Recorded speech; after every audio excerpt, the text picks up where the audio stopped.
पूर्णमदः पूर्णमिदं पूर्णात् पूर्णमुदच्यते पूर्णस्य पूर्णमादाय पूर्णमेवावशिष्यते। ओम शांति शांति शांतिः। ओम नारायण परो व्यक्तात् अंडमव्यक्तसंभवम् अंडस्यान्तस्त्विमे लोकाः सप्तद्वीपा च मेदिनीम्। ओम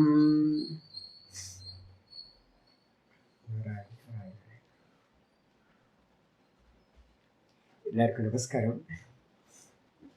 நம்ம பார்த்துக்கிட்டு இருக்கிறது பகவத்கீதையில 8வது அத்தியாயம் பார்த்துட்டு இருக்கோம், அக்ஷர பிரம்ம யோகம். இந்த அக்ஷர பிரம்ம யோகத்துல நம்ம எல்லாமே கம்ப்ளீட் பண்ணிட்டோம், ஸ்லோகங்கள் எல்லாமே கம்ப்ளீட் ஆயிடுச்சு. இருந்தாலும் பார்த்தீங்கன்னா எனக்கு இந்த பூரண திருப்தி பார்த்தீங்கன்னா இந்த விஷயத்தை பத்தி சொல்லலை அப்படின்னு ஒரு எண்ணம் இருக்கு. ஆச்சாரியரோட கமாண்டிங்ல பார்த்தீங்கன்னா கட்டளை பார்த்தீங்கன்னா முக்கியமான கட்டளை இந்த 27வது ஸ்லோகத்துல பார்த்தீங்கன்னா சொல்லப்பட்டிருக்கு. நைத்தே ஸ்ருதி பார்த்தஜானன் யோகி முஹ்யதி கஷ்டன் தஸ்மாத் சர்வேஷு காலேஷு யோகயுக்தோ பவார்ஜுன அப்படின்னு 27வது ஸ்லோகத்துல ஆச்சாரியர் பார்த்தீங்கன்னா சொல்லியிருக்கார். இந்த 2 கதிகளை பற்றியும் தட்சிணாயனம் உத்தராயணம் இந்த 2 மார்க்கத்தை பத்தி ஒருத்தனுக்கு தெரிஞ்சிருச்சு அப்படின்னா, 2ன்னு சொல்றது இருந்தாலும் நம்ம என்ன பண்ணிக்கிறோம், 4 கதியையும் வச்சுக்கீங்களேன். அர்ச்சிராதி மார்க்கம் பிரம்மலோகத்துக்கு போறது, தட்சிணாயன மார்க்கம் பித்ருலோகம் சொர்க்கம் வரைக்கும் போறது, அதோகதி கீழான நரக்க யோனிகளை பிராப்தி பண்றது, அகதின்னு சொல்லக்கூடியது இங்கேயே ஜீவன் முக்தனா ஆகிறது. இந்த 4 பாசிபிலிட்டிஸ் தான் இருக்கு இந்த மொத்த ஜெகத்துக்கும். இதுதான் பார்த்தீங்கன்னா அனாதி காலத்துல இருந்து அனந்த காலம் வரைக்கும் இந்த ஜெகத்தோ இருக்கிற வரைக்கும் இப்படிதான் நடக்கும். இந்த விதமா எந்த யோகி பார்த்தீங்கன்னா அறிகின்றானோ அந்த யோகி பார்த்தீங்கன்னா என்ன பண்றதில்லை அப்படின்னா மயங்குவதில்லை. முக்கியமா சொல்லியிருக்கு, மயங்கிறது இல்லைன்னா என்ன சுவாமி அப்படின்னு கேட்டீங்கன்னா, இதுதான் இதோட லிமிட்டேஷன் இதுதான் அப்படின்னு மோகம் இல்லாம இருக்கான். இப்ப நமக்கு பார்த்தீங்கன்னா லிமிட்டேஷன் தெரியாததுனால உலக மக்கள் என்ன பண்ணிட்டு இருக்கோம் அப்படின்னு கேட்டா, இந்த லோக்கத்தை விட்டுட்டு போகும்போது எதோட போறோம் அப்படின்னு நமக்கு தெரியறது இல்லை, என்ன சொன்னாலும் புரியறது இல்லை. இங்க இருக்கிறது எல்லாத்தையும் விட்டுட்டு தான் போவோம். நம்ம கூட எது வரும் சுவாமி அப்படின்னா பூர்வ பிரஜா. நம்ம இந்த ஜென்மத்துல என்னெல்லாம் பண்ணணுமோ இந்த சம்ஸ்காரங்களோடு தான் நம்ம போறோம். கூட எது சுவாமி வரும் அப்படின்னு கேட்டீங்கன்னா, இந்த கர்மா பார்த்தீங்கன்னா நம்ம என்ன கர்மா பண்ணணுமோ யதா கர்ம யதா ஸ்ருதம், நம்ம என்ன கர்மா பண்ணணுமோ எதை அதிகமா சிந்திச்சமோ இது மட்டும்தான் நம்ம கூட வரப்போகுது. அப்ப எப்படியாவது பார்த்தீங்கன்னா என்ன பண்ணணும், அடுத்தடுத்த ஜென்மங்களுக்கு தேவையானதை முடிஞ்சா இப்பவே சேர்த்துக்கணும். பணத்தை கொண்டு போக முடியாது, லேண்டை கொண்டு போக முடியாது, ஜுவல்ஸை கொண்டு போக முடியாது, இதெல்லாம் மோகம் தான். நமக்கு எல்லாத்துக்கும் மோகம் இருந்துகிட்டே இருக்கு. இதெல்லாம் கொண்டு போக முடியுமானா எப்ப மரணம் வந்தாலும் கொண்டு போக முடியாது. அப்ப நம்ம மனசுக்குள்ளார பார்த்தீங்கன்னா என்ன பண்ணணும், சதா காலமும் தஸ்மாத் சர்வேஷு காலேஷு என்ன பண்ணணும், நம்ம கூட பார்த்தீங்கன்னா நம்ம பண்ற உபாசனைகள் நம்ம பண்ற கர்மங்கள் மட்டும்தான் வரும். அதனால நம்ம என்ன பண்ணணும், இருக்கிற காலத்துல பார்த்தீங்கன்னா எவ்வளவு முடியுமோ அந்த அளவுக்கு பார்த்தீங்கன்னா பகவானோட சிந்தனையில இந்த மனசை வைக்கணும். சர்வேஷு காலேஷு எல்லா காலங்களிலும் என்ன பண்ணணும் அப்படின்னு கேட்டா, யோக யுக்தோ பவ அர்ஜுன, யோகத்தோடு கூடினவனாக ஆவாயாக. கீழே இறங்கணும் அப்படின்னா, வீட்டை விட்டு இறங்கணும் அப்படின்னா எவ்வளவு முடியுமோ ஆழ்ந்த வேலை தர்மத்தை பண்ணுங்க. ஈஸ்வரனுக்கு ஈஸ்வரனுக்கு ஈஸ்வரனுக்குன்னு பண்ணிக்கிட்டே வாங்க. மனுஷனுக்குன்னு பார்க்கவே பார்க்காதீங்க. எதையுமே மனுஷனுக்கு பண்றேன் ஜீவராசிகளுக்கு பண்றேன்னு பார்க்கவே பார்க்காதீங்க. ஈஸ்வரன் எல்லா தேகத்திலையும் ஈஸ்வரன் தான் இருக்கார். அப்ப அதனால பார்த்தீங்கன்னா எவ்வளவு முடியுமோ ஈஸ்வரனுக்காக பண்றேன் அப்படின்னா அது ரொம்ப சிரேஷ்டமான சம்ஸ்காரத்தை கொடுத்துரும் உங்களுக்கு. கூடவே பார்த்தீங்கன்னா கோயிலுக்கு போயிட்டு வந்தாலும் கூட பார்த்தீங்கன்னா வெளியில போறீங்க எல்லாம் பண்ணாலும் கூட உட்கார்ந்து பார்த்தீங்கன்னா யோகத்தோடு கூடின பக்தியை நம்ம பண்ணணும். நம்ம பக்தி பண்றது பார்த்தீங்கன்னா எல்லாமே பக்தி பண்றோம், ஆனா அந்த பக்தி பார்த்தீங்கன்னா யோகத்தோட இருக்கா சுவாமினா யோகத்தோடு இல்லை. அப்ப யோகத்தோடு கூடிய பக்தியை பார்த்தீங்கன்னா பண்ண வேண்டும் அப்படின்னு பார்த்தீங்கன்னா யோக யுக்தோ பவ, இதான் கட்டளை நமக்கு. இந்த கட்டளை வந்து பார்த்தீங்கன்னா நமக்கு வேற எங்க இருக்கு சுவாமி அப்படின்னு கேட்டீங்கன்னா, நான் வந்து பார்த்தீங்கன்னா ஏற்கனவே சொல்லியிருக்கேன். ஒன்று சவிகல்ப சமாதிகள்னு பேரு, இன்னொன்று வந்து நிர்விகல்ப சமாதின்னு பேர். ஏகாகிர சித்தம் அப்படின்னு இந்த வந்து பார்த்தீங்கன்னா யோகத்துல சொல்லும்போது வந்து பார்த்தீங்கன்னா என்ன சொல்றோம், ஒரு மனசு வந்து பார்த்தீங்க அப்படின்னா 5 ஸ்டேஜஸ் வந்து பார்த்தீங்கன்னா மனசுக்கு இருக்கு. 5 ஸ்திதி. சத்துவகுண ரஜோகுணத்தோட தமோ குணத்தோட சேர்க்கையினால இந்த மனசுக்கு வந்து பார்த்தீங்கன்னா 5 ஸ்டேட் இருக்கு. ஒன்று வந்து பார்த்தீங்கன்னா மூடம் அப்படின்னு பேர். மூடம்னா அத்தியந்த தாமசம், அவங்கள நம்ம இந்த கேட்டகரியிலேயே சேர்க்கறது இல்லை. அதுக்கு அடுத்தது வந்து பார்த்தீங்கன்னா க்ஷிப்தம்னு ஒரு பூமி இருக்கு. இந்த க்ஷிப்தம்ன்ற பூமிக்கு என்ன பேர் அப்படின்னா சஞ்சலம்னு அர்த்தம். இந்த ரஜோகுணத்தினால என்ன இருக்கும், தமோ குணத்தினால மூடம் 100% வந்து பார்த்தீங்கன்னா முட்டாளா மூர்கனா இருக்கிறது. இதுல ரஜோகுணம் வரும்போது என்ன ஆகுதுன்னா க்ஷிப்தம்னு சொல்றோம், சஞ்சலமா இருக்கிறது. ஒர்க்காலிக்கா இருப்பாங்க, சதா ஒர்க் பண்ணிக்கிட்டே இருப்பாங்க, வேற எந்த யோசனையும் தெரியாது. நம்மளை சுத்தி இருக்கிற மனிதர்கள் நம்ம பார்க்கலாம். இதுக்கு அடுத்தது வந்து பார்த்தீங்கன்னா விக்ஷிப்தம்ன்ற பூமி, 3வது பூமி. இப்போ நம்ம எல்லாம் இருக்கிறது நல்லா இது பண்ணிக்க, மனசுல இது பண்ணிக்கங்க. நம்ம இருக்கிறது எல்லாமே 50-50. நம்ம இருக்கிறது வந்து பார்த்தீங்க அப்படின்னா சத்துவகுணம் ரஜோகுணம் வந்து பார்த்தீங்க அப்படின்னா எல்லாம் வந்து பார்த்தீங்கன்னா ஈக்குவலா இருந்துட்டு இருக்கு. அதனால வந்து பார்த்தீங்கன்னா நம்ம இன்னும் சத்துவகுணம் வந்து பார்த்தீங்கன்னா இம்ப்ரூவ் ஆகணும். நமக்கு எல்லாத்துக்கும் 50% தான் சத்துவகுணம் இருக்கு. இதுக்கு பேர் என்ன பேரு அப்படின்னு கேட்டீங்கன்னா விக்ஷிப்த பூமி அப்படின்னு பேர். சில சமயம் வந்து பார்த்தீங்க அப்படின்னா தர்மத்து பக்கமும் நல்லா ஒர்க் பண்ணும். நல்ல புண்ணியாத்மாக்கள் தான் நம்ம எல்லாருமே. பாடம் கேட்குறோம்ல, அதுக்கு புண்ணியம் இருந்தால் தான் கேட்க முடியும், சம்ஸ்காரம் இருந்தால் தான் கேட்க முடியும், இல்லைன்னா பகவான் இதெல்லாம் கொடுக்க மாட்டார். அப்போ தர்மிகள் தான். ஆனாலும் வந்து பார்த்தீங்க அப்படின்னா ஏகாகிர சித்தம் இல்லை. அப்போ அந்த விக்ஷிப்த பூமி வந்து பார்த்தீங்கன்னா இந்த பக்கமும் போகும், இந்த பக்கமும் போகும். மூடத்து பக்கமும் போய் முட்டாளா வந்து பார்த்தீங்கன்னா மூர்க்கமா வந்து பார்த்தீங்கன்னா என்ன ஆகும், மயங்கி போய் கிடக்கும். சில சமயம் ஒர்க்காலிக்கா இருந்து ஊரில் இருக்க எல்லா கர்மத்தையும் இழுத்து போட்டு பண்ணும். சில சமயம் என்ன பண்ணும் அப்படின்னா ஏகாகிர சித்தத்தை உட்கார்ந்து கண்ண மூடி உட்கார்ந்து தியானத்தையும் பண்ணும். இதான் நம்ம விக்ஷிப்த பூமி, நம்மளோட ஸ்டேஜ் தான். இதுல இருந்து நம்ம என்ன பண்ணணும் அப்படின்னு கேட்டீங்கன்னா ஏகாகிர பூமிக்கு வந்து பாத்தீங்கன்னா நம்ம டிராவல் பண்ணணும். இந்த ஏகாகிரம் வந்து பாத்தீங்கன்னா ரொம்ப இம்பார்ட்டன்ட், ரொம்ப முக்கியம். ஏன் அப்படின்னு கேட்டீங்கன்னா சூக்ஷ்ம வஸ்துக்களை பார்க்கணும் அப்படின்னா இந்த ஸ்தூல புத்தியினால வந்து பாத்தீங்கன்னா முடியாது. சூக்ஷ்மயா சூக்ஷ்ம தரிசிபிகி. இந்த ஆத்மாவை வந்து பார்த்தீங்கன்னா யாருனால அறிய முடியும் அப்படின்னா சூக்ஷ்ம புத்தி உள்ளவர்களால் அறிய முடியும். சூக்ஷ்ம புத்தினா ஐஐடி படிச்சா முடியுமா சுவாமி? அந்த சூக்ஷ்ம புத்தி இல்லை. இங்க வந்து பார்த்தீங்க அப்படின்னா ஈஸ்வரனோட உபாசனையினால கூர்த்தீட்டப்பட்ட புத்தியா இருக்கணும். உபாசனா நிஷிதம் அப்படின்னு, நல்ல உபாசனா நிஷிதம் முண்டக்கத்துல சொல்லுது. நல்ல உபாசனையினால கூர்த்தீட்டப்பட்ட அம்பு மாதிரி வந்து பார்த்தீங்க அப்படின்னா இந்த மனசு ரொம்ப பின் பாயிண்ட்ல இருந்துச்சு அப்படின்னா இந்த ஆத்மாவை அறியறதுக்கு ரொம்ப சாமர்த்தியம் உண்டாயிடும். அனோரணியான் மகத்தோமகியான். அணுவுக்கும் அணுவானவரை வந்து பார்த்தீங்கன்னா நாமரூப குணங்கள் இல்லாதவர் அறியணும் அப்படின்னா, ரொம்ப சட்டிலா இருக்கிறவர் அறியணும்னா இந்த மீடியம் வந்து பார்த்தீங்கன்னா நமக்கு ஹெல்ப் பண்ணணும். அப்ப இந்த ஏகாகிர சித்தத்துக்கு போறதுக்கு நம்ம இருக்கிறது வந்து பார்த்தீங்கன்னா விக்ஷிப்தம். விக்ஷிப்தத்திலிருந்து ஏகாகிரம் போகணும். 50% சத்துவ குணத்திலிருந்து 70% சத்துவ குணத்துக்கு நம்ம டிராவல் பண்ணும்போது தான் முதல் அனுக்கிரகம் நமக்கு வந்து பார்த்தீங்கன்னா உண்டாகும்.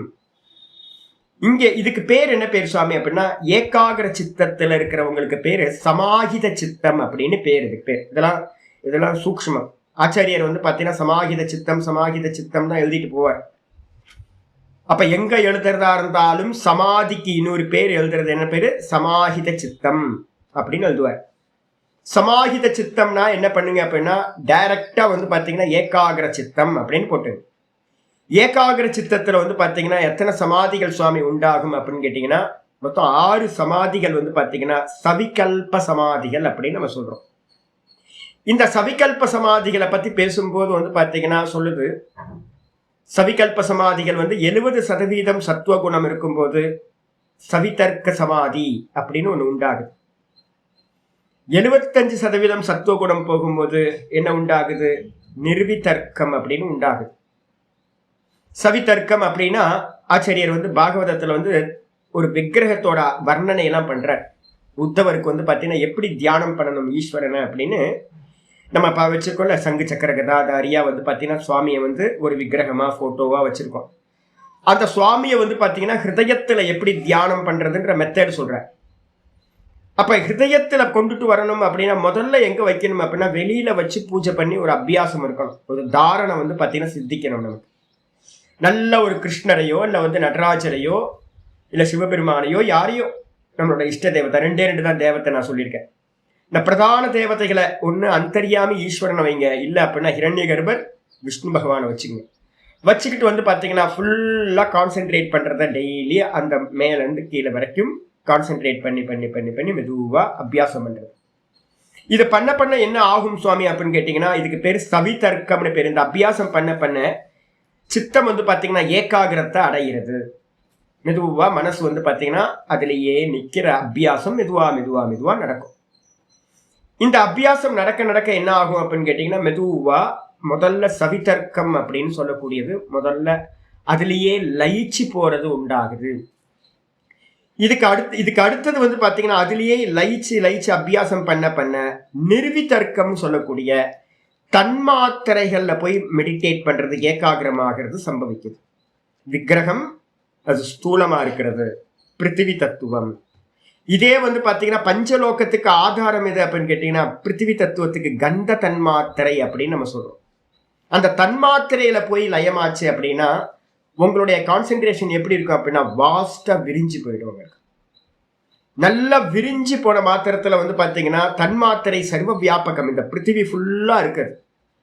அப்ப லிமிட்டா இருந்த கான்சியஸ்னஸ் என்ன ஆகும்னு கேட்டீங்கன்னா அன்லிமிட்டுக்கு வந்து பாத்தீங்கன்னா ரெண்டாவது போறது. இதுக்கு பேர் நிர்விதர்க்கம் அப்படின்னு பேர். இதுக்கப்புறம் மூணாவதா வந்து பாத்தீங்கன்னா எந்த விக்கிரகத்தை நான் வந்து பாத்தீங்கன்னா வெளியில பார்த்து அபியாசம் பண்ணணும். பாகவதத்துல சொல்லுது என்னன்னு கேட்டீங்கன்னா கிருஷ்ணரே சொல்றார், ஹிருதயத்தா கமலத்துல வந்து பாத்தீங்கன்னா ஆரம்பிக்கணும். முதல்ல ஆரம்பிக்கிறது ஹிருதயத்துல இருந்து ஆரம்பிக்கணும். இங்கே பாஷ்யத்துல ஆச்சாரியர் போன 2-3 ஸ்லோகம் 4 ஸ்லோகத்துக்கு முன்னாடி சொல்லிட்டார். ஆரம்பிக்கிறது வந்து பாத்தீங்கன்னா ஹிருதயத்தாமரையில ஆரம்பிக்கணும். ஆனா முதல்ல வெளியில பண்ணிருக்கணும். மெதுவா கண்ணை மூடி வந்து பாத்தீங்கன்னா ஈஸ்வரனை வந்து பாத்தீங்க அப்படின்னா உள்ள கொண்டுட்டு வரணும். நல்லா ஹார்த பிரம்ம வித்யான்னு பேர். இதுக்கு பேர் ஹார்த வித்யா அப்படின்னு பேரு. அங்குஷ்ட மாத்திர புருஷகா அப்படின்னு பேரு. கட்டை விரல் அளவு உள்ளவனை வந்து பாத்தீங்கன்னா உள்ளுக்குள்ளார ஹிருதயத்துல பகவானை வந்து பாத்தீங்கன்னா சிந்திக்கிறது. அதோட வந்து நல்லா ஒன்றிணைஞ்சோம் அப்படின்னா அதுக்கு பேர் என்ன பேரு சுவாமி அப்படின்னா சவிச்சாரம் அப்படின்னு பேர். மூணாவது சமாதிக்கு பேரு சவிச்சாரம். வெளியில இருக்கிற ரூபத்தையே உள்ளுக்குள்ளார கொண்டுட்டு வர்றது. இதுக்கப்புறம் வந்து பாத்தீங்கன்னா அந்த உள்ளுக்குள்ளாரையே ஈஸ்வரனை தியானம் பண்ண அந்த ரூபத்தை விட்டுட்டு அவனுடைய கல்யாண குணங்களை வந்து பாத்தீங்க அப்படின்னா பண்றது. நல்ல சீரியல்ல எங்கேயாவது இருக்கும், கிருஷ்ணா சீரியல் எடுத்து பார்த்துக்கலாம், இல்லைன்னா திருவிளையாடர் புராணம் எடுத்து பார்த்துக்கலாம். சிவாஜி கணேசன் நிறைய நல்ல படங்களா சிவபெருமான நடிச்சிருக்காரு. ஒன்றும் பிரச்சனை இல்லை, ஆலம்பனம் பண்ணணும் நமக்கு, அதுதானே.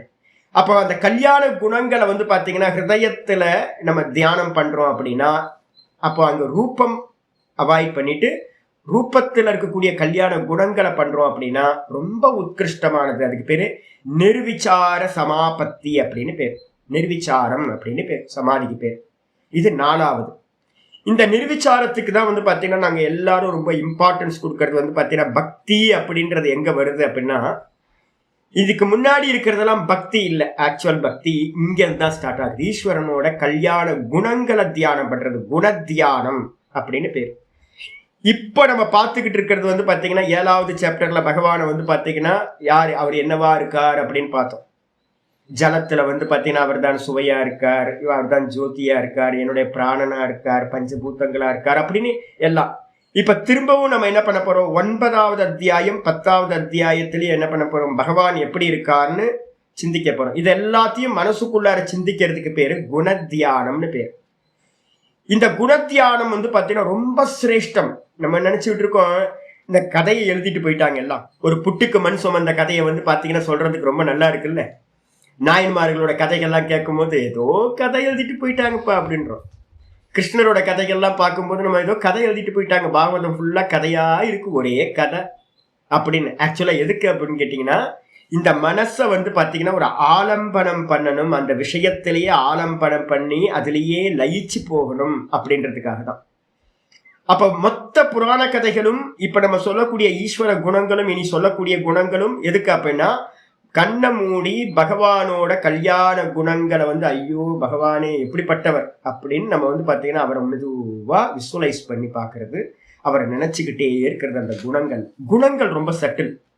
நாமம் ரூபத்தை காட்டிலும் குணங்கள் வந்து பார்த்தீங்கன்னா ரொம்ப சட்டிலா இருக்கிறது. அந்த குணத்தியானம் என்ன பண்ணுன்னு கேட்டீங்கன்னா, நான் சொல்லியிருக்கேன் அதுக்கு பேர் என்ன பேரு, நிர்விச்சாரம்னு பேர். அதுக்கு பேர் அந்த நிர்விச்சார சமாபத்தி. சமாதியில என்ன நடக்குது அப்படின்னு கேட்டா அத்தியாத்ம பிரசாதக அப்படின்னு ஒரு முக்கியமானது கிடைக்குது. நிர்விச்சார வைசாரத்யாம் அத்தியாத்ம பிரசாதக அப்படின்னு யோக சூத்திரத்துல சொல்லுது. ஒரு பிரசாதம் கிடைக்குது, பகவானோட பிரசாதம் என்ன கிடைக்குது அப்படின்னு கேட்டீங்கன்னா உள்ள இருந்தே கிடைக்குது. உள்ள இருக்கிற பகவான் உங்களுக்கு என்ன பண்ற, பிரசாதத்தை கொடுக்குறாரு. அந்த பிரசாதம் என்ன சுவாமி அப்படின்னு கேட்டீங்கன்னா பரம திருப்தி, பரமானந்தம். அதுல லயிச்சு போயிட்டீங்க அப்படின்னா ஆத்ம திருப்தி, ஆத்ம சுகம்ன்றது வந்து பாத்தீங்கன்னா ஒருத்தருக்கு ஈஸ்வர சுகம் வந்து பாத்தீங்கன்னா உள்ள இருந்து கிடைக்க ஆரம்பிச்சு. இதுதான் நம்ம பண்ணணும். முக்கியமானது நான் வந்து எல்லாத்துக்கும் சொல்றது, மெதுவா நாம ரூபத்தை கிராஸ் பண்ணி குணங்களை உட்கார்ந்து இருக்கும் போதெல்லாம் கிருஷ்ணரோடையோ இல்ல சிவபெருமானோடையோ லீலைகளை வந்து பாத்தீங்கன்னா நினைச்சு பார்த்துக்கிட்டே இருங்க. அது மெதுவா உங்களுடைய ஹிருதயத்தை வந்து பாத்தீங்கன்னா பவித்திரம் பண்ணக்கூடியது, பாவ சமாதியை கொண்டு கொடுக்கும், உங்களை மெல்ட் பண்ண வைக்கும், உங்களுடைய பாப்பங்களை எல்லாத்தையும் நாசம் பண்ணக்கூடியது. அதுல இருந்து ஒரு பிரசாதம் பகவான் வந்து உள்ள இருந்து என்ன பண்றார், ஒரு பிரசாதத்தை கொடுக்கிறார். அப்ப வந்து அந்த பிரசாதம் வந்து வர வர வர என்ன ஆகும் அப்படின்னா வெளியில இருக்கிற எல்லா விஷயங்கள்லயும் நமக்கு பயம் இருக்கு, ஆசை காம குரோதம் எல்லாம் இருக்குல்ல, இதெல்லாம் வந்து பாத்தீங்கன்னா விட்டு போயிட்டு இந்த லோகத்தையே துச்சமா பாக்குற பாவம் வந்து பாத்தீங்கன்னா வந்து ஒண்ணு வேணாம், சாமி போதும் அப்படின்ற எண்ணம் வந்து பாத்தீங்கன்னா பகவா யாரெல்லாம் மீராபாய் மாதிரியோ நந்தனார் மாதிரியோ இருந்திருக்காங்களோ அவங்க எல்லாத்துக்கும் பிராப்தியானது என்ன அப்படின்னு கேட்டீங்கன்னா அந்த நிர்விச்சார சமாதின்னு சொல்றது, பாவ சமாதின்னு பேர். அந்த பாவ சமாதியில வெளியில இருக்கிற இந்த உலகத்தோட எந்த ஒரு விஷயமும் அவங்கள பாதிக்காது. பரம வைராக்கியம் அங்க உண்டாகும். அதுக்கு பேர் வந்து பாத்தீங்கன்னா வசீகார வைராக்கியம் அப்படின்னு அந்த இடத்துல அவங்களுக்கு உண்டாகுது. இதுதான் முக்கியமானது. அப்ப வந்து இதுக்கு அடுத்த ஸ்டெப்ஸ் போகும்போது என்ன ஆகுதுன்னு கேட்டீங்கன்னா நிர்விச்சாரத்துல இருந்து என்ன ஆகுது, சானந்தம் அப்படின்னு சொல்லக்கூடியது கிடைக்குது. 90% சத்துவ குணம் வரும்போது சானந்த சமாபத்தி. இப்ப அபியாசம் அதிகமாக இது நடந்துகிட்டே இருக்கும். இந்த ப்ராசஸ் நடந்துகிட்டே இருக்கும். இந்த சானந்த சமாபத்தியில என்ன இருக்கு அப்படின்னு கேட்டீங்கன்னா மனசுலயே மனசையே மெடிடேட் பண்றது சம்பவிக்குது. எந்த மனசை வச்சுக்கிட்டு நீங்க தியானம் பண்ணினீங்களோ அந்த மனசையே வந்து பாத்தீங்கன்னா மெடிடேட் பண்றது, மனசை ஆப்ஜெக்ட் பண்றது. இதுக்கு பேர் வந்து பாத்தீங்கன்னா மனோபிரம்மேதி உபாசித்த. ரொம்ப முக்கியமானது, மனோபிரம்மேதி உபாசித்த. பிரம்மசூத்திரத்துல எல்லாம் இப்ப நான் சொல்றதெல்லாம் பிரம்மசூத்திரத்துல பின்னாடி சாதனா அத்தியாயத்துல இதெல்லாம் வருது. மனோபிரம்மேதி உபாசித்த அப்படின்னு முக்கியமானது, மனதையே பிரம்மம் என்று உபாசனை செய்.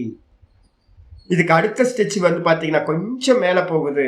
என்ன ஆகுதுன்னு கேட்டீங்கன்னா அதுக்கு பேர் சானந்த சமாபத்தின்னு பேரு. பெரிய ஆனந்தம் கிடைக்கும், பெரிய ஆனந்தம். இதுக்கப்புறம் 95% சத்துவ குணம் வரும்போது 6வது சமாதி சம்பவிக்குது, சாஸ்மிதா சமாபத்தி அப்படின்னு பேர். இந்த சாஸ்மிதா சமாபத்தி வந்து பாத்தீங்கன்னா யோகத்துல வந்து பாத்தீங்கன்னா இண்டிவிஜுவல் ஆத்மாவை வந்து பாத்தீங்கன்னா அகங்காரம் நம்ம சொல்றோம். யாரு மெடிடேட் பண்றானோ அந்த மெடிடேட் பண்றவனை அகங்காரத்தோடு சேர்ந்து பாக்குறதுக்கு பேர் வந்து பாத்தீங்க அப்படின்னா நான் பண்றேன் அப்படின்னு பண்றவனிடத்திலேயே சமாதி பண்றது. இதுக்கு பேர் வந்து பாத்தீங்கன்னா சாஸ்மிதா சமாதி அப்படின்னு பேர். சாஸ்மிதா சமாபத்தி 95%. இது வரைக்கும் இருக்கிறது வந்து பாத்தீங்கன்னா நல்ல இம்ப்ரூவ் ஆனதுக்கு பிறகு மெதுவா வந்து பாத்தீங்கன்னா 98% சத்துவ குணம் வரும்போது என்ன ஆகுது அப்படின்னா பரம் பிரசங்கியானம். இந்த டெர்மினாலஜி அப்படியே வந்து பாத்தீங்கன்னா வித்யாரண்ய சுவாமி 1வது சாப்டர்ல வந்து பாத்தீங்கன்னா பஞ்சதசியில அப்படியே பயன்படுத்துறார். பரம் பிரசங்கியானம் இதெல்லாம் சாஸ்திரக்காரர்கள் ரொம்ப நல்லாவே பயன்படுத்துறாங்க. பரம் பிரசங்கியானம் அப்படின்ற அந்த சமாதி அந்த இடத்துல 98% சத்துவ குணம் வருது. அந்த இடத்துல வந்து பாத்தீங்கன்னா சொரூப பிரதிஷ்டம். இவன் என்ன ஆகுறான்னு கேட்டீங்கன்னா தான்ல நின்னுக்கிட்டு இந்த சித்தத்தை வந்து பாத்தீங்கன்னா இந்த மொத்த சித்தத்தையும் வந்து பாத்தீங்கன்னா மனசு அடங்கி போன மனசை வந்து பார்க்கிறான். இதுக்கு பேர் அந்யதா கியாத்தின்னு பேர்.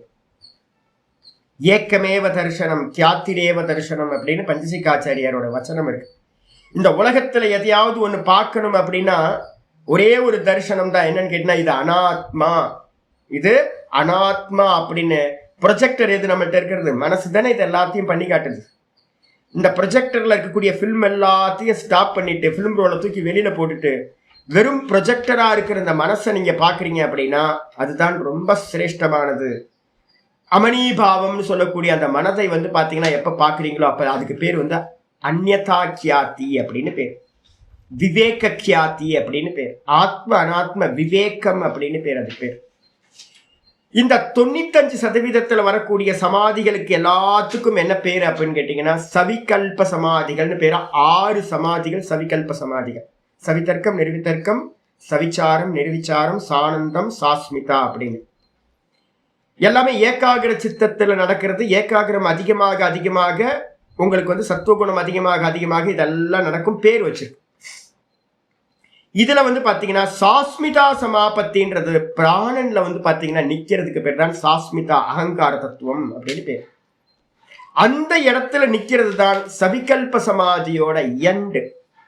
இப்ப நம்ம என்ன பண்ண போறோம், அந்த அகங்கார தத்துவத்துல வந்து பாத்தீங்கன்னா பிராணனுக்கு பதிலா நம்ம என்ன பண்ணுவோம் அப்படின்னு கேட்டீங்கன்னா இந்த ஈஸ்வரனை, ஹிரண்ய கர்ப்பரை நம்ம என்ன பண்ணுவோம் மனசுக்குள்ளார கொண்டு வந்து தியானம் பண்றதுனால அந்த ஈஸ்வரனோடு சாயுஜ்ய பதவியானது கிடைக்கும்.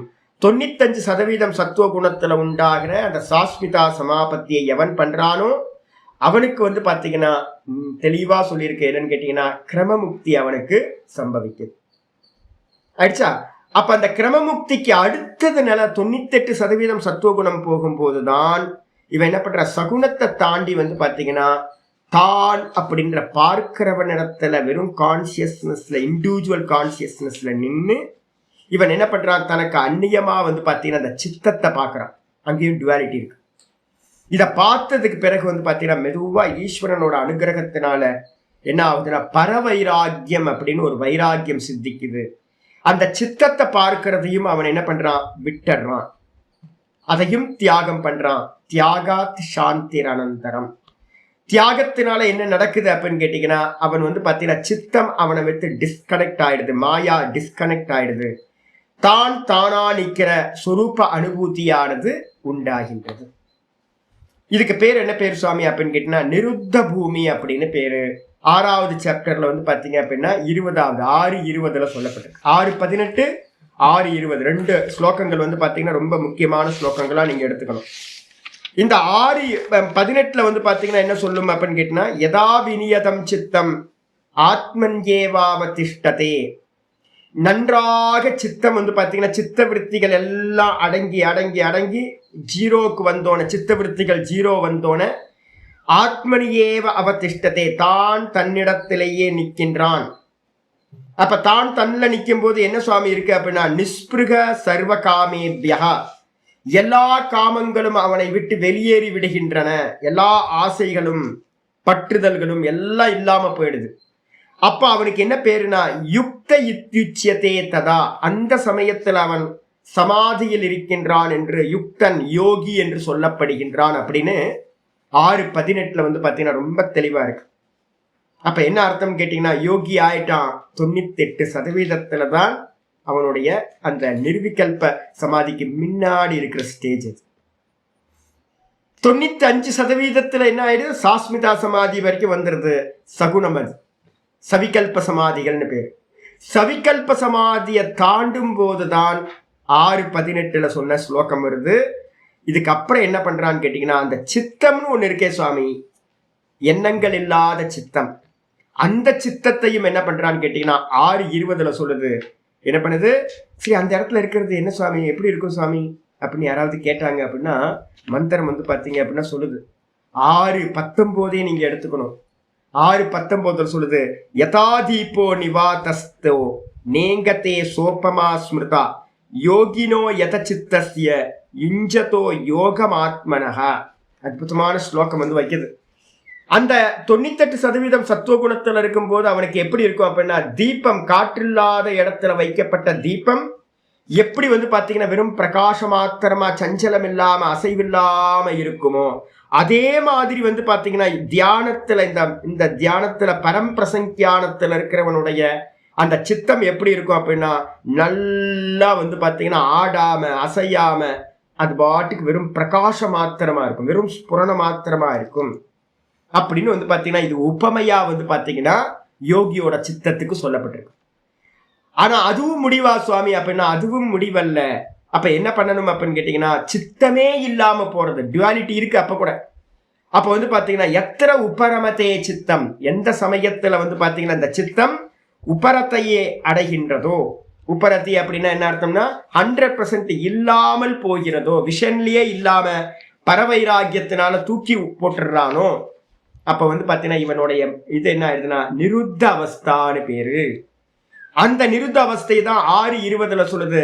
எத்திர உபரமதே சித்தம், சித்தம் எப்போ உபரத்தி அடையுதோ, ரெஸ்ட் எடுத்ததோ, இல்லாமல் போகுதோ, ஷட் டவுன் ஆகுதோ, நிருத்தம் யோக சேவையா, நிருத்த பூமின்னு சொல்லக்கூடியதுல நிரோதத்தை அடைகின்றதோ, எதனால? யோகத்தோட சேவையினால, யோக அனுஷ்டானத்தினால. அப்ப என்ன ஆகுது சுவாமினா எத்திரச்ச ஏவ ஆத்மனா ஆத்மானம் எத்திர சைவாத்மனாத்மானம் பஷ்யன் ஆத்மனி துஷ்யதி.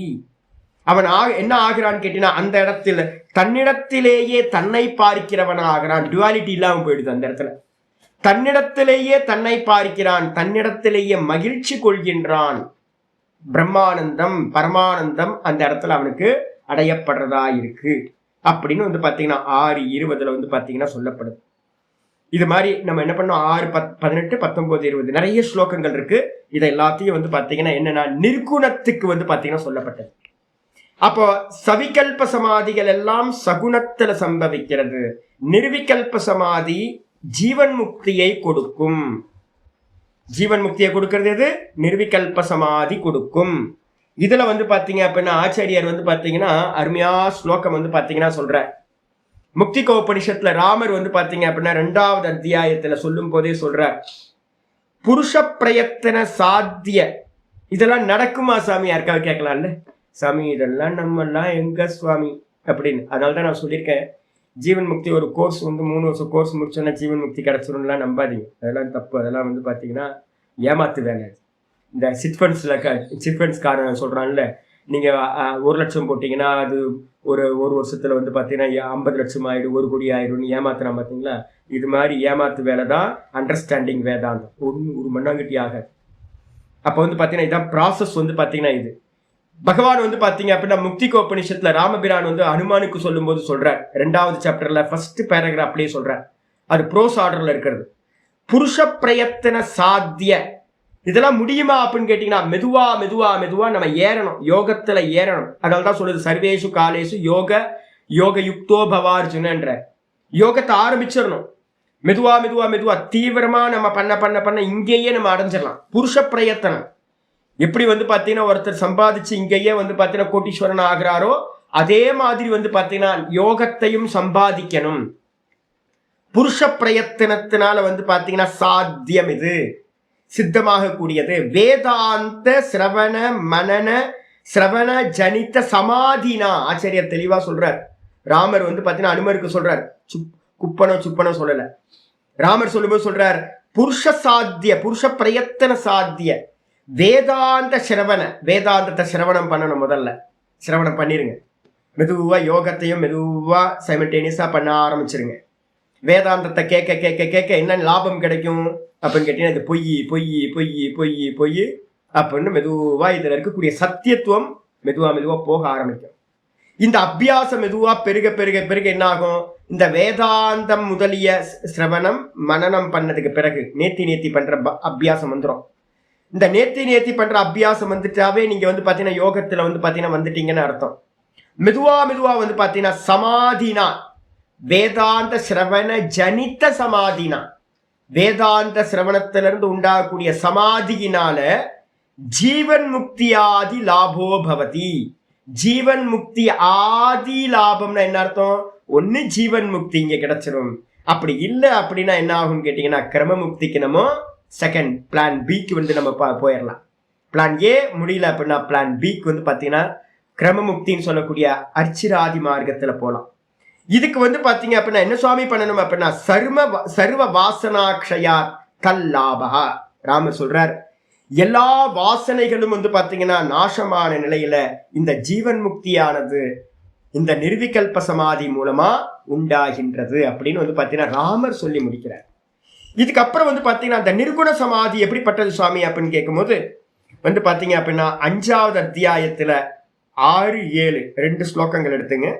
பக்கத்தில் எழுதிக்கே வாங்க, ஒன்றும் பிரச்சனை இல்லை. என்னென்னலாம் கொட்டேஷன் கொடுக்கணும்னு ஃப்ரீயாக அதெல்லாம் வந்து பார்த்தீங்க அப்படின்னா மனனத்துக்கான விஷயம். ஆச்சாரியர் வந்து பார்த்தீங்கன்னா 6, 7 சொல்ற சந்யாசஸ்து மகாபாஹோ துக்கமாப்துமயோகதः யோகயுக்தோ முனிர் பிரம்ம நச்சிரேனாதி கச்சதி. நிர்குணத்தை வந்து பார்த்தீங்கன்னா நான் உங்களுக்கு அதிகம் ப்ரிஸ்கிரைப் பண்ணலை. ஏன் அப்படின்னு கேட்டிங்கன்னா, நம்ம பாடம் கேட்குறவங்க எல்லாத்துக்கும் வைராக்கியம் பூர்ணமாக இருக்கா அப்படின்னு கேட்டிங்கன்னா வைராக்கியம் பூர்ணமாக இல்லை. நிறைய பந்த பாசத்துக்குள்ளாரையே மாட்டிக்கிட்டு இருக்கோம். தியாகம் வந்து பார்த்தீங்கன்னா நமக்கு வரமாட்டேங்குது. நேற்று என்கிட்ட அடிக்கடி யாராவது குட்டு வாங்கிக்கிட்டே இருப்பாங்க. நேற்று ஒரு அம்மா ஃபோன் பண்ணி, சுவாமி நான் அஷ்டமி அன்னைக்கு வரேன் சுவாமி அப்படின்னா, அது மாதிரிலாம் வரக்கூடாது. நம்ம கோச்சிக்கிறதுக்கு நமக்கு உரிமை இருக்குல்ல ஆச்சாரியர்களுக்கு, சிஷியர்கள்ட்ட கோச்சிக்கிறதுக்கு. வாங்க வந்து 3 நாள் வந்து தங்குங்க, கோயிலுக்கு போங்க, கிரிவலம் போங்க, நல்ல டைம் கொடுங்க. வீட்டில் போய் உட்காந்துட்டே இருந்தீங்கன்னா, வீட்டை தியாகம் பண்ணாமல் இருந்தீங்கன்னா எப்படி ப்ராக்டிஸ் பண்ணுறது? கிளம்பி போங்க. அப்படியே மெதுவாக வந்து பார்த்தீங்கன்னா காஞ்சிபுரத்தில் போய் உட்காருங்க, 4 நாள் உட்காருங்க, தபஸ் பண்ணுங்க. எங்கேயாவது வந்து பார்த்தீங்கன்னா முட்டுச்சந்தில் ஏதாவது ஒரு இடத்துல தங்குங்க. தங்கிட்டு பகவானுக்காக கோயிலாக சுற்றுங்க. கும்பகோணத்துக்கு போங்க, ஒரு வாரம் தங்குங்க, பாடத்தையும் கேளுங்க. மிச்ச டைம்லலாம் வந்து பார்த்தீங்கன்னா சுற்றுங்க, கோயிலுக்கு தபஸ் நடக்கும். அதை விட்டு வீட்லேயே இருந்தால் எப்படி கிருப்பா கிடைக்கும்? பகவானுக்காக ஏதாவது பண்ணால் தானே கிடைக்கும் அப்படின்னு. அப்போ தியாகம் நமக்கு வந்து பார்த்தீங்கன்னா விட்டுட்டு நம்மளால வர முடியல நிறைய பேருக்கு. ஐயோ, ஒரே நாள் ப்ரோக்ராம் திருவண்ணாமலைக்கு 4 மணி நேரத்தில் வர்றது, திரும்ப 4 மணி நேரத்தில் போயிடுறது. திருவண்ணாமலையில் எவ்வளோ ஸ்பெண்ட் பண்ணுறீங்க டைம் அப்படின்னு கேட்டிங்கன்னா, பகவானுக்காக எவ்வளோ டைம் ஸ்பெண்ட் பண்ணுறீங்க? அரை மணி நேரம், 1 மணி நேரம் டைம் ஸ்பெண்ட் பண்ணால் என்ன ஆகும் யோசிச்சு பாரு. 2 நாளுக்கு முன்னாடி நம்ம பக்தர் ஒருத்தர் வந்தார். ஆட்டோவை வெயிட்டிங்கில் போட்டுட்டு மேலே வந்து என்னை பார்த்துட்டு போயிட்டார். ட்ராவல் பண்ணி வந்தது எவ்வளோ? 4 மணி நேரம் ட்ராவல். வர்றதுக்கு 4 மணி நேரம், போகிறதுக்கு 4 மணி நேரம். என் கூட ஸ்பெண்ட் பண்ண டைம் எவ்வளோ? அரை மணி நேரம். இந்த அரை மணி நேரத்துக்கு எதுக்குங்க 5 மணி நேரம் ட்ராவல் பண்ணணும், 10 மணி நேரம் ட்ராவல் பண்ணணும்? அப்போ என்ன பர்பஸ்ன்றது வந்து பார்த்தீங்கன்னா நிறைவேறணும். ஏன்னா நமக்கு தியாகம் பண்ண முடியல. டைமை தியாகம் பண்ண முடியல, பணத்தை தியாகம் பண்ண முடியல, உறவுகளை தியாகம் பண்ணிட்டு விட்டுட்டு 1 வாரம் 10 நாள் ஃபோன் பண்ணாமல் இருக்க முடியல. அப்போ என்ன தெரியுது அப்படின்னு கேட்டீங்கன்னா, நமக்கு வந்து நிர்குணத்தை அடையிறதுக்கு தகுதி கம்மி தான் சுவாமி. அப்போ என்ன பண்ணணும் அப்படின்னு கேட்டீங்கன்னா, சந்யாசஸ்து மகாபாகோ துக்கமாப்தும் அயோகதः. யோகம் இல்லாதவனுக்கு சந்நியாசம் என்பது முடியவே முடியாது. நான் தான் சொல்றேன், யோகத்தை பிராக்டிஸ் பண்ண ஆரம்பிக்கும் போதுதான் உங்களுக்கு வந்து பார்த்தீங்கன்னா சந்நியாசத்துக்கு வரும், வைராக்கியம் வரும். இல்லை கண்ணை மூடி உட்காராம நீங்க பிராக்டிஸ் பண்ணாம இருந்தீங்கன்னா உறவு சிக்கல்கள்லயே மாட்டிக்கிட்டு இருப்பீங்க, வெளியிலேயே இருப்பீங்களோடைய, உள்ள போகவே முடியாது. சந்நியாசம் வந்து பார்த்தீங்கன்னா ரொம்ப துக்கத்தை கொடுக்கும் யோகம் இல்லாதவனுக்கு. யோகயுக்தோ முனிர் பிரம்ம. யோகத்தோடு கூடினவன் என்ன ஆகிறான்? முனிவன். யாரு யோகத்தோடு கூடி இருக்கிறானோ, யோகயுக்தோ பவார்ஜுன வந்துச்சா? இப்போ யோகயுக்தோட என்ன அர்த்தம் தெரியுங்களா? முதல்ல 6 அத்தியாயத்துல கர்ம யோகம் தான் யோகம்.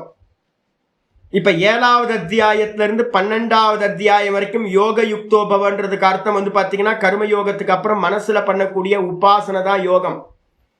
அப்ப வந்து பாத்தீங்க அப்படின்னா யோகயுக்தோ அப்படின்னா கர்மயோகத்தையும் கூடவே உபாசனையையும் எவன் வந்து பாத்தீங்கன்னா அனுஷ்டானம் பண்ணிக்கிட்டு இருக்கானோ அவன் என்ன ஆகுறான் அப்படின்னா பியூரிஃபை ஈஸியா நடந்துட்டு அப்படிப்பட்ட முனிவன் என்னதுன்னா நச்சிரேனாதி பிரம்ம கச்சதி. ரொம்ப சீக்கிரமா வந்து பாத்தீங்க அப்படின்னா அந்த பிரம்மத்தை வந்து பாத்தீங்கன்னா அடைகின்றான். அப்ப நீங்க பைபாஸ் பண்ணிட்டுலாம் போக முடியாது. அப்ப வந்து பாத்தீங்கன்னா பகவான் இடத்துல நல்ல தீவிரமான பக்தி உண்டாகணும். பகவானுக்காக உண்டாகணும் அப்படின்னா உட்கார்ந்து பகவானை தியானம் பண்ணணும். அதுக்காக தான் கோயில் மண்டபங்கள்லாம் இருக்கு. போனீங்கன்னா அவதியா போயிட்டு அவதியா வராதிங்க. பகவானுக்காக கியூல நில்லுங்க. நான் சொன்னேன், நேற்று அம்மா ஃபோன் பண்ணாங்க, பார்வதி அம்மா, நாங்கள் எப்படி நீங்கள் கோயிலில் போவீங்க? ஏன்னா கோயிலில் வந்து 4 மணி நேரம் 5 மணி நேரம் ஆகுது இப்போல்லாம். அப்போ 4 மணி நேரம் ஆகுது. ஏன் ஏர்போர்ட்டில் போயிட்டு வந்து பார்த்தீங்கன்னா 10 மணி நேரம் நின்னா வந்து பார்த்தீங்கன்னா பரவாயில்லையா? அபுதாபிலேயோ துபாயிலேயோ எங்கேயாவது போய் நின்றுட்டு இருப்போம். துணி கடைக்கு போனீங்கன்னா கூட்டம், டிராஃபிக்கில் போனீங்கன்னா கூட்டம், எல்லா இடத்துலையும் இப்போ வந்து பார்த்தீங்கன்னா போனீங்கன்னா. நேற்று பெங்களூர்லேருந்து வந்தவங்க சொல்கிறாங்க, சாமி 2 மணி நேரம் ஆகுது சாமி, ஒரே டிராஃபிக் சாமி, ஒசூர் வரைக்கும் போயிடலாம், ஒசூருக்கு மேலே வந்து பார்த்தீங்கன்னா அவ்வளோ. அப்போ டிராஃபிக்கில் 2 மணி நேரம் எரிச்சலோடு நம்ம நின்றுட்டு இருக்கோம்ல, எரிச்சலோடு நிற்கிறோம். சில சமயம் 4 மணி நேரம் 5 மணி நேரம்லாம் கூட மாட்டிக்கிட்டு அவஸ்தைப்படுறோம். அதே வந்து பார்த்தீங்க அப்படின்னா நம்ம பகவானுக்காக நின்னோம் அப்படின்னா எவ்வளோ புண்ணியம் கிடைக்கும். ஒரு நாம ஜபத்தை பண்ணிக்கிட்டு 5 மணி நேரம் தபஸ் பண்ணுறேன் அப்படின்னு இந்த தர்ம சேவனத்துல வந்து பாத்தீங்கன்னா நின்னுறது. நின்றுட்டு வந்து பாத்தீங்கன்னா ரொம்ப குவைட்டா இது தபஸ்ன்னு நினைச்சுக்கிட்டு ஓம் நம சிவாய ஓம் நம சிவாய ஓம் நம சிவாய சொல்லிட்டு நல்லா அருணாச்சலேஸ்வரர் 5 மணி நேரம் நின்று யாருக்காக? பகவானுக்காக. 5 மணி நேரம் நான் பகவானுக்காக நின்றுருக்கேன், 5 மணி நேரத்தை நான் பகவானுக்காக கொடுத்துருக்கேன் அப்படின்னு சொல்லிட்டு பார்க்காம நம்ம என்ன பண்ணுவோம் அப்படின்னு கேட்டீங்கன்னா, வரவங்களை நான் பாக்குறேன் வேதாந்தத்தை நான் பக்தியோட சொல்லிக்கிட்டே இருக்கிறேன். ஆனா வரவங்க வந்து பாத்தீங்கன்னா கோயிலுக்கு போகாம போயிடுறாங்க. நிறைய பேர் வந்துட்டு பார்த்துட்டு போயிடுறாங்க. ஐயோ என்ன பார்க்க வராதிங்க, நான் சொல்றது பகவான் தான் முக்கியம். பகவானுக்காக நம்ம எவ்வளவு சமயம் கொடுக்குறோம். அப்ப வந்து பாத்தீங்கன்னா சமயம் கொடுக்கறது இல்ல, உட்காருங்க கொடுங்க. நீங்க எந்த அளவுக்கு பகவானுக்காக நீங்க டைம் கொடுக்குறீங்களோ, ஆச்சாரியருக்காக கொடுக்குறீங்களோ, சாமி நான் உங்களை பார்க்க வந்தேன், என்ன பார்க்க வேணாம், உங்களுக்கு கிருப்பா என்னோட கிருப்பா எப்பவுமே இருக்கு, எப்பவுமே இருக்கு, என்ன பார்க்க வர வேணாம். ஈஸ்வர கிருப்பைக்காக வந்து பாத்தீங்கன்னா எனக்காகவும் ஈஸ்வரனுக்காகவும் என்ன கொடுக்குறீங்கன்றத பாருங்க, எவ்வளவு சமயத்தை கொடுக்குறீங்கன்னு பாருங்க. எனக்காக பகவானுக்கு வந்து எவ்வளவு சமயம் கொடுக்குறீங்கன்னு பாருங்க. நம்ம கண்ண மூடி எவ்வளவு நேரம் உட்கார்றோம்னு பாருங்க. தர்ஷனத்துக்கு எவ்வளவு நேரம் கொடுக்குறோம், கண்ண மூடி உட்கார்ந்து பகவானுக்காக எவ்வளவு நேரம் கொடுக்குறோம். அப்ப நமக்கு தெரிஞ்சிடும் நம்ம சாமர்த்தியம் எவ்வளவு இருக்கு அப்படி. அடுத்த ஸ்லோகம் சொல்லுது, 7வது ஸ்லோகம் சொல்லுது, என்ன சொல்லுதுன்னா 5:7 சொல்லுது, யோக யுக்தோ விசுத்தாத்மா விஜிதாத்மா ஜிதேந்திரியः சர்வபூதாத்ம பூதாத்மா குர்வன்னபி ந லிப்யதே. 6-7 ரெண்டுமே யோக யுக்தோன்னு வார்த்தை வருது. இப்ப நான் பேசிக்கிட்டு இருக்க 8வது சாப்டர்ல இருக்கக்கூடிய தஸ்மாத் சர்வேஷு காலேஷு யோக யுக்தோ பவார்ஜுன. முதல் ஸ்டெப் வந்து பாத்தீங்கன்னா பண்றதுல வந்து பாத்தீங்கன்னா எதிர்பார்ப்பு இல்லாமல் ஈஸ்வரனுக்காக என்ன பண்ணணும். அதான் யோக யுக்தகன், கர்மயோகத்தோடு கூடினவனா இருக்கணும். 2வது யோக யுக்தன்றதுக்கு மீனிங் வந்து பாத்தீங்கன்னா உபாசனையோடு சதா காலமும் பகவானோட சிந்தனையிலேயே இருக்கணும். இப்படி இருக்கிறவன் என்ன ஆகிறான்னு கேட்டா விசுத்தாத்மா. அவனுடைய அந்தக்கரணம் என்ன சுவாமி ஆகுது அப்படின்னா, இந்த யோகத்தினால அந்தக்கரணம் வந்து பாத்தீங்கன்னா பியூரிஃபை ஆகுது, நல்லா பியூரிஃபை ஆயிட்டு விசுத்த ஆத்மாவாயிடுறான். அந்தக்கரணம் நல்லா சுத்தமாயிடுது. விசிதாத்மா இந்த மனதை வந்து பாத்தீங்கன்னா ஜெயிச்சிடுறான். மனசு சஞ்சலம் இல்லாம ஏகாகிர சித்தத்துக்கு வந்துடுது. ஜிதேந்திரியக இந்திரியங்கள் எல்லாம் குவைட்டா ஆயிடுது, ரொம்ப குவைட்டா ஆயிடுது. மனசு வந்து பாத்தீங்கன்னா பிரசன்னமாயிடுது. அப்படிப்பட்டவன் பூதாத்மா. அவன் என்ன ஆகிறான்னு கேட்டா எல்லா உயிரினங்களுக்கும் ஆத்மாவா இருக்கிற அந்த பரமாத்மாவை வந்து பாத்தீங்க அப்படின்னா பார்க்கின்றான். குர்வன் அபி ந லிப்யதே. அவன் எந்த கர்மா பண்ணினாலும் வந்து பாத்தீங்கன்னா பண்ணுவானா அப்படின்னு கேட்டீங்கன்னா ஏதோ அவன் சரீரத்தை நடக்கும், அதோட அவனுக்கு எந்த சம்பந்தமும் இருக்காது அப்படின்னு வந்து பாத்தீங்கன்னா சொல்லப்பட்டது. அப்ப என்ன அர்த்தம் அப்படின்னு கேட்டீங்கன்னா, யோகம் வந்து பாத்தீங்க அப்படின்னா நிர்குணத்தை அடையறதுக்கும் உங்களுக்கு யோகம்தான் அவசியம், சகுணத்தை அடையறதுக்கும் வந்து பாத்தீங்கன்னா யோகம்தான் அவசியம். நிர்குணத்தை அடையறதுக்கு வந்து யோகம் தேவையா சாமி, நாங்க புரிஞ்சுக்கிறோம் சாமி, அப்படிலாம் இல்லை. ஏன் அப்படின்னு கேட்டீங்கன்னா உங்களுக்கு ஆச்சாரியார் சொல்லும் போதே சொல்றார், எப்படி வந்து பாத்தீங்கன்னா ஷனை ரூபரமே புத்தியா திருதி கிரகீதையா ஆத்ம சம்ஸ்தம் மனக்கிருத்வா ந கிஞ்சித் அபி சிந்தையே. மெதுவா ஷட் டவுன் பண்ணி இந்த மனசை விற்த்திகள்ல இருந்து மெதுவா ஷட் டவுன் பண்ணி என்ன பண்ண ஆத்ம சம்ஸ்தம் மனக்கிருத்வா ஆத்மாலேயே வந்து பாத்தீங்கன்னா அந்த சித்தத்தை நிலைநிறுத்துவாயாக, வேற எந்த ஒன்றையும் சிந்திக்காதே அப்படின்னு வந்து பாத்தீங்கன்னா சொல்ற. அப்ப நீங்க ஆத்மால நிக்கிறதுக்கு பேர் தான் நிஷ்டைன்னு பேரு. அந்த நிஷ்டைக்கு வந்து பாத்தீங்கன்னா என்ன பண்ணணும், உட்கார்ந்து ஆசனங்கள் எல்லாத்தையும் முறையா பண்ணணும். சமயக்கு தரிசனத்துக்கு வந்து பாத்தீங்கன்னா யோகம் தான் வந்து பாத்தீங்கன்னா சாதனம் அப்படின்னு 6வது அத்தியாயத்தோட அவதாரிகா பாஷ்யத்திலேயே ஆச்சாரியர் ஆரம்பிக்கும் போதே சொல்றார்.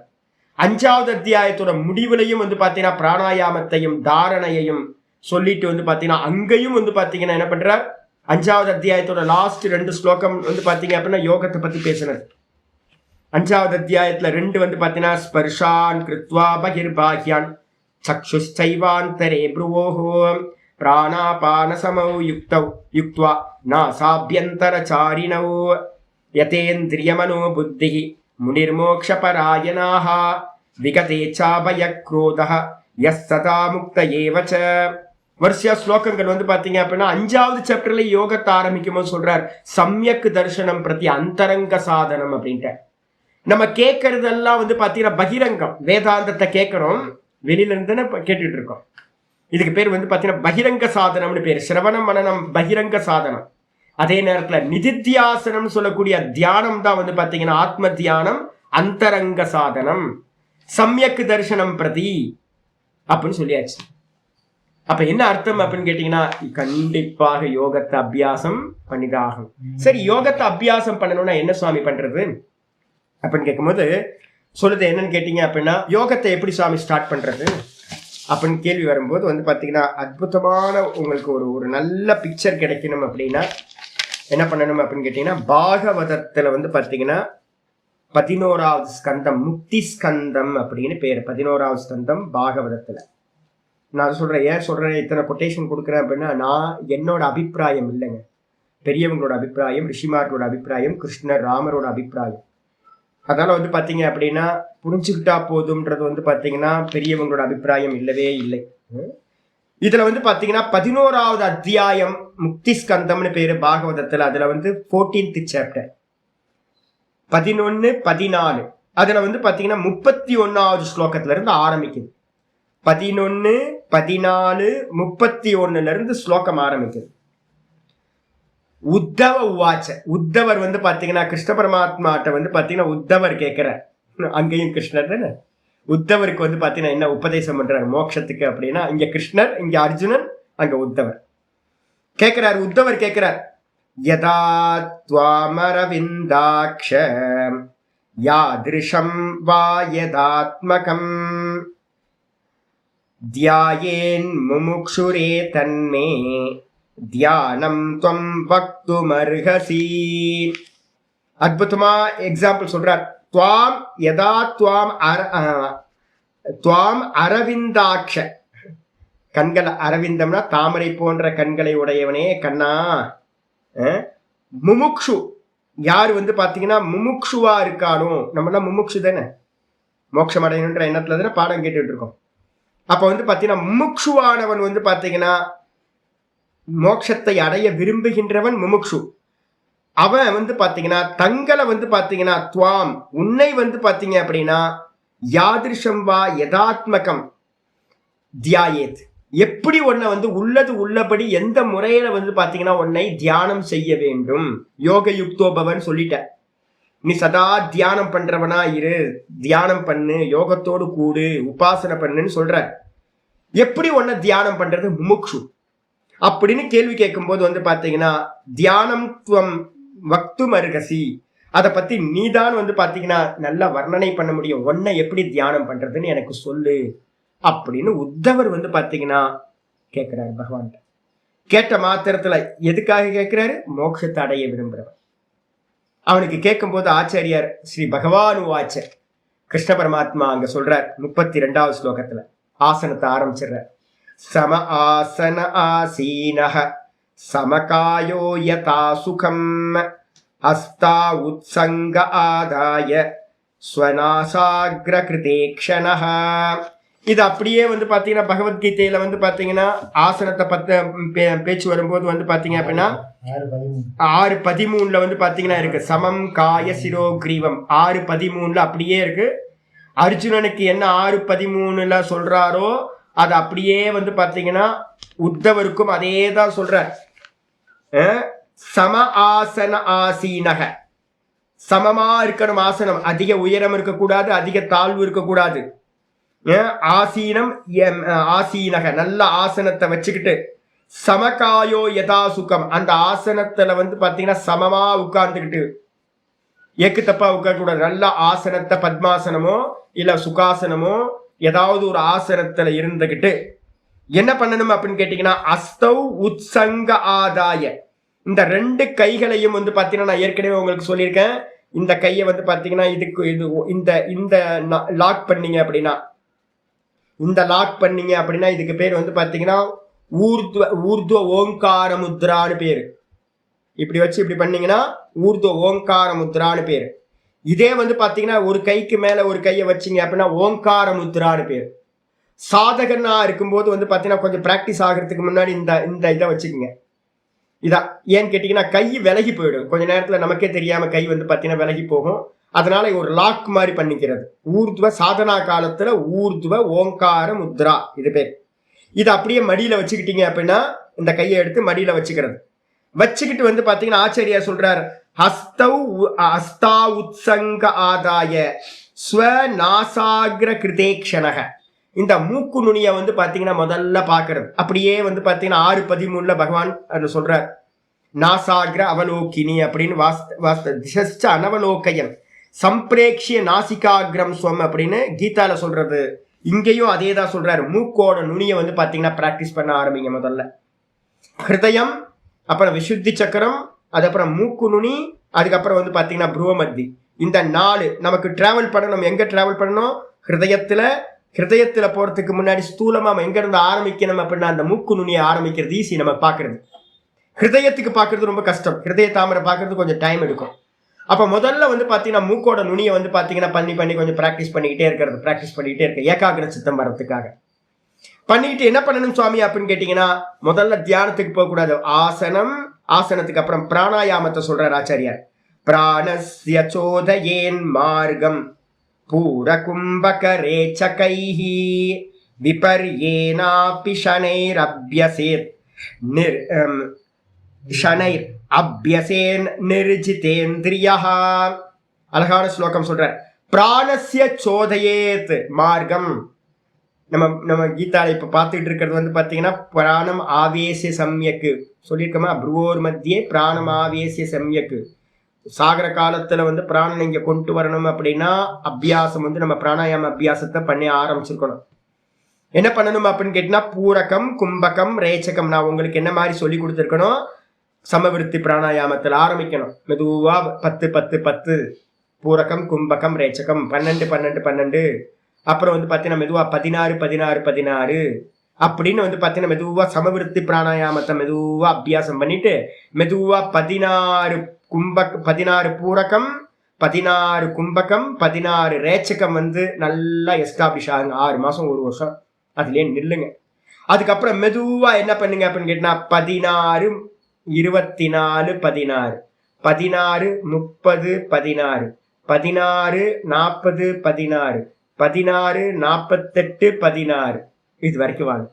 அதுக்கப்புறம் மெதுவா என்ன பண்ணுங்க அப்படின்னு கேட்டீங்கன்னா 16 வந்து பாத்தீங்கன்னா கும்பகத்தை இன்க்ரீஸ் பண்ணுங்க. 20 48 16 20 48 16ன்னு ரொம்ப நாள் பண்ணிக்கிட்டே இருங்க. மெதுவா வந்து பாத்தீங்கன்னா 20 வந்து 30 48 16 இப்படி கொண்டு வாங்க. இது மாதிரி மெதுவா வந்து பாத்தீங்கன்னா வேரியேஷன் நம்ம தான் வந்து பாத்தீங்கன்னா கொண்டு வரணும். ரேச்சகத்தை மட்டும் வந்து என்ன பண்ணுங்க, மெதுவா 1 2 மெதுவா ஸ்லோவா இது பண்ணுங்க.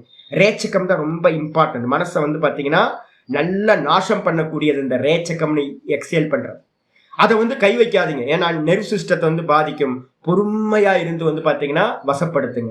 எப்படி ஒரு காட்டு யானையை வந்து வசப்படுத்துறோமோ அது மாதிரி இந்த சுவாசத்தை வந்து பாத்தீங்கன்னா வசப்படுத்த வேண்டும். அப்படி இருந்துகிட்டு இந்திரியங்கள்ல வந்து சஞ்சலம் போச்சு அப்படின்னா உங்களால பிராக்டிஸ் சரியா பண்ண முடியாது. இந்திரியங்களை கண்ட்ரோல் பண்ணிக்கிட்டு பண்ணணும். சரி, பண்ணிட்டு என்ன சுவாமி, ஓங்காரத்தை ஒரு 10 டெய்லி 3 காலத்துல 10 பிராணாயாமத்தை அபியாசம் பண்றது. ஆசனம், அதுக்கப்புறம் பிராணாயாமம், அதுக்கப்புறம் பண்ணிட்டு என்ன சுவாமி பண்றது, முக்கியமானது வந்துடுறது 34வது ஸ்லோகத்தை சொல்றார். ஹிருத்யவச்சின்னமோங்காரம் கண்டாநாதம் விசோர்ணவத்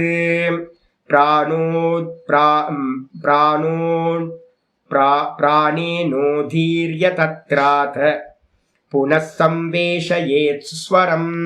அருமையான சொல்றார். இந்த ஹிருதயத்துல வந்து பாத்தீங்கன்னா மூக்கு நுனியை பார்த்தோமா, மூக்கு நுனியை பார்த்துட்டு அதுக்கப்புறம் வந்து பாத்தீங்கன்னா ஹிருதயத்துக்கு போயிடணும். இந்த ஹிருதயத்துல வந்து பாத்தீங்க அப்படின்னா ஒரு கமலம் வந்து பாத்தீங்கன்னா இருக்குன்னு நம்ம பார்த்துக்கோம்ல, ஒரு ஹிருதய கமலம் அப்படின்னு பேரு. கல்பனா பண்ணணும். வெளியில ஒரு தாமரையை வச்சுக்கோங்க, தாமரையை அப்பப்ப பாருங்க, அதை விசுவலைஸ் பண்ணி உள்ளுக்குள்ளார போட்டு வந்து இந்த ஹிருதயம் வந்து தாமரை மாதிரி இருக்குன்னு பாவிங்க. அந்த ஹிருதயத்துல வந்து பாத்தீங்க அப்படின்னா ஒரு தாமரையோட தண்டு மாதிரி வந்து பாத்தீங்கன்னா ஒரு நாடி வந்து பாத்தீங்கன்னா சுஷும்னா நாடின்னு ஒண்ணு கிளம்பி போகுது, தாமரை தண்டு மாதிரி.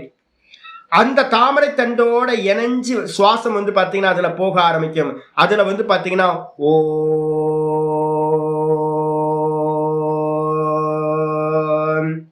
அந்த தாமரையோட தண்டு வந்து மேல் நோக்கி போகுது. அந்த மேல் நோக்கி போறது வழியா தான் உங்க சுவாசம் போகுதுன்னு பாவம் பண்ணிக்கிட்டு மெதுவா ஓங்காரத்தை வந்து பாத்தீங்க அப்படின்னா ஹிருதி அவச்சின்னம் ஓங்காரம், ஓங்காரத்தை பிரேக் இல்லாம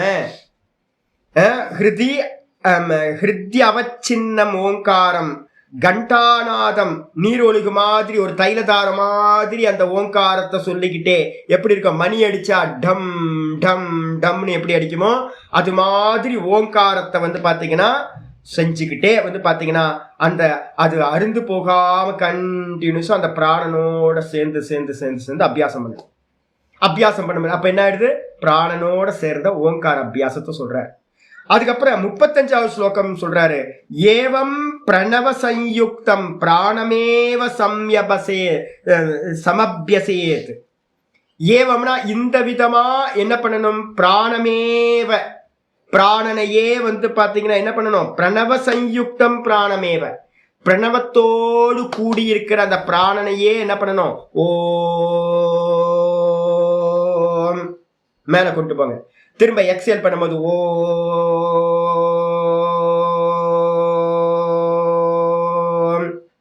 ஓம்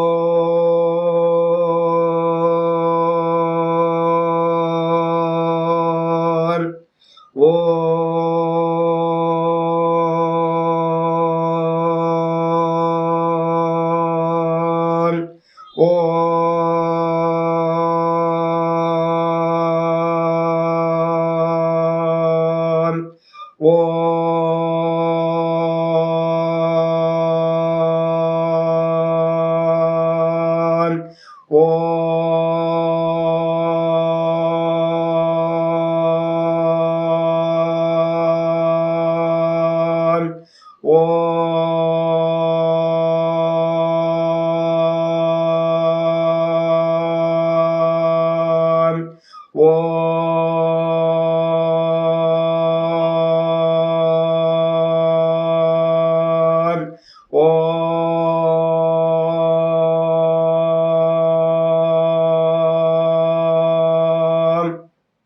இந்த மாதிரி என்ன பண்ணுங்க, ஸ்தூலமா பண்ணும்போது ஆரம்பிங்க, மெதுவா நல்லா இன்ஹேல் பண்ற வரைக்கும் ஃபுல்லா அந்த பிராணனோட ஓங்காரத்தை சொல்லுங்க.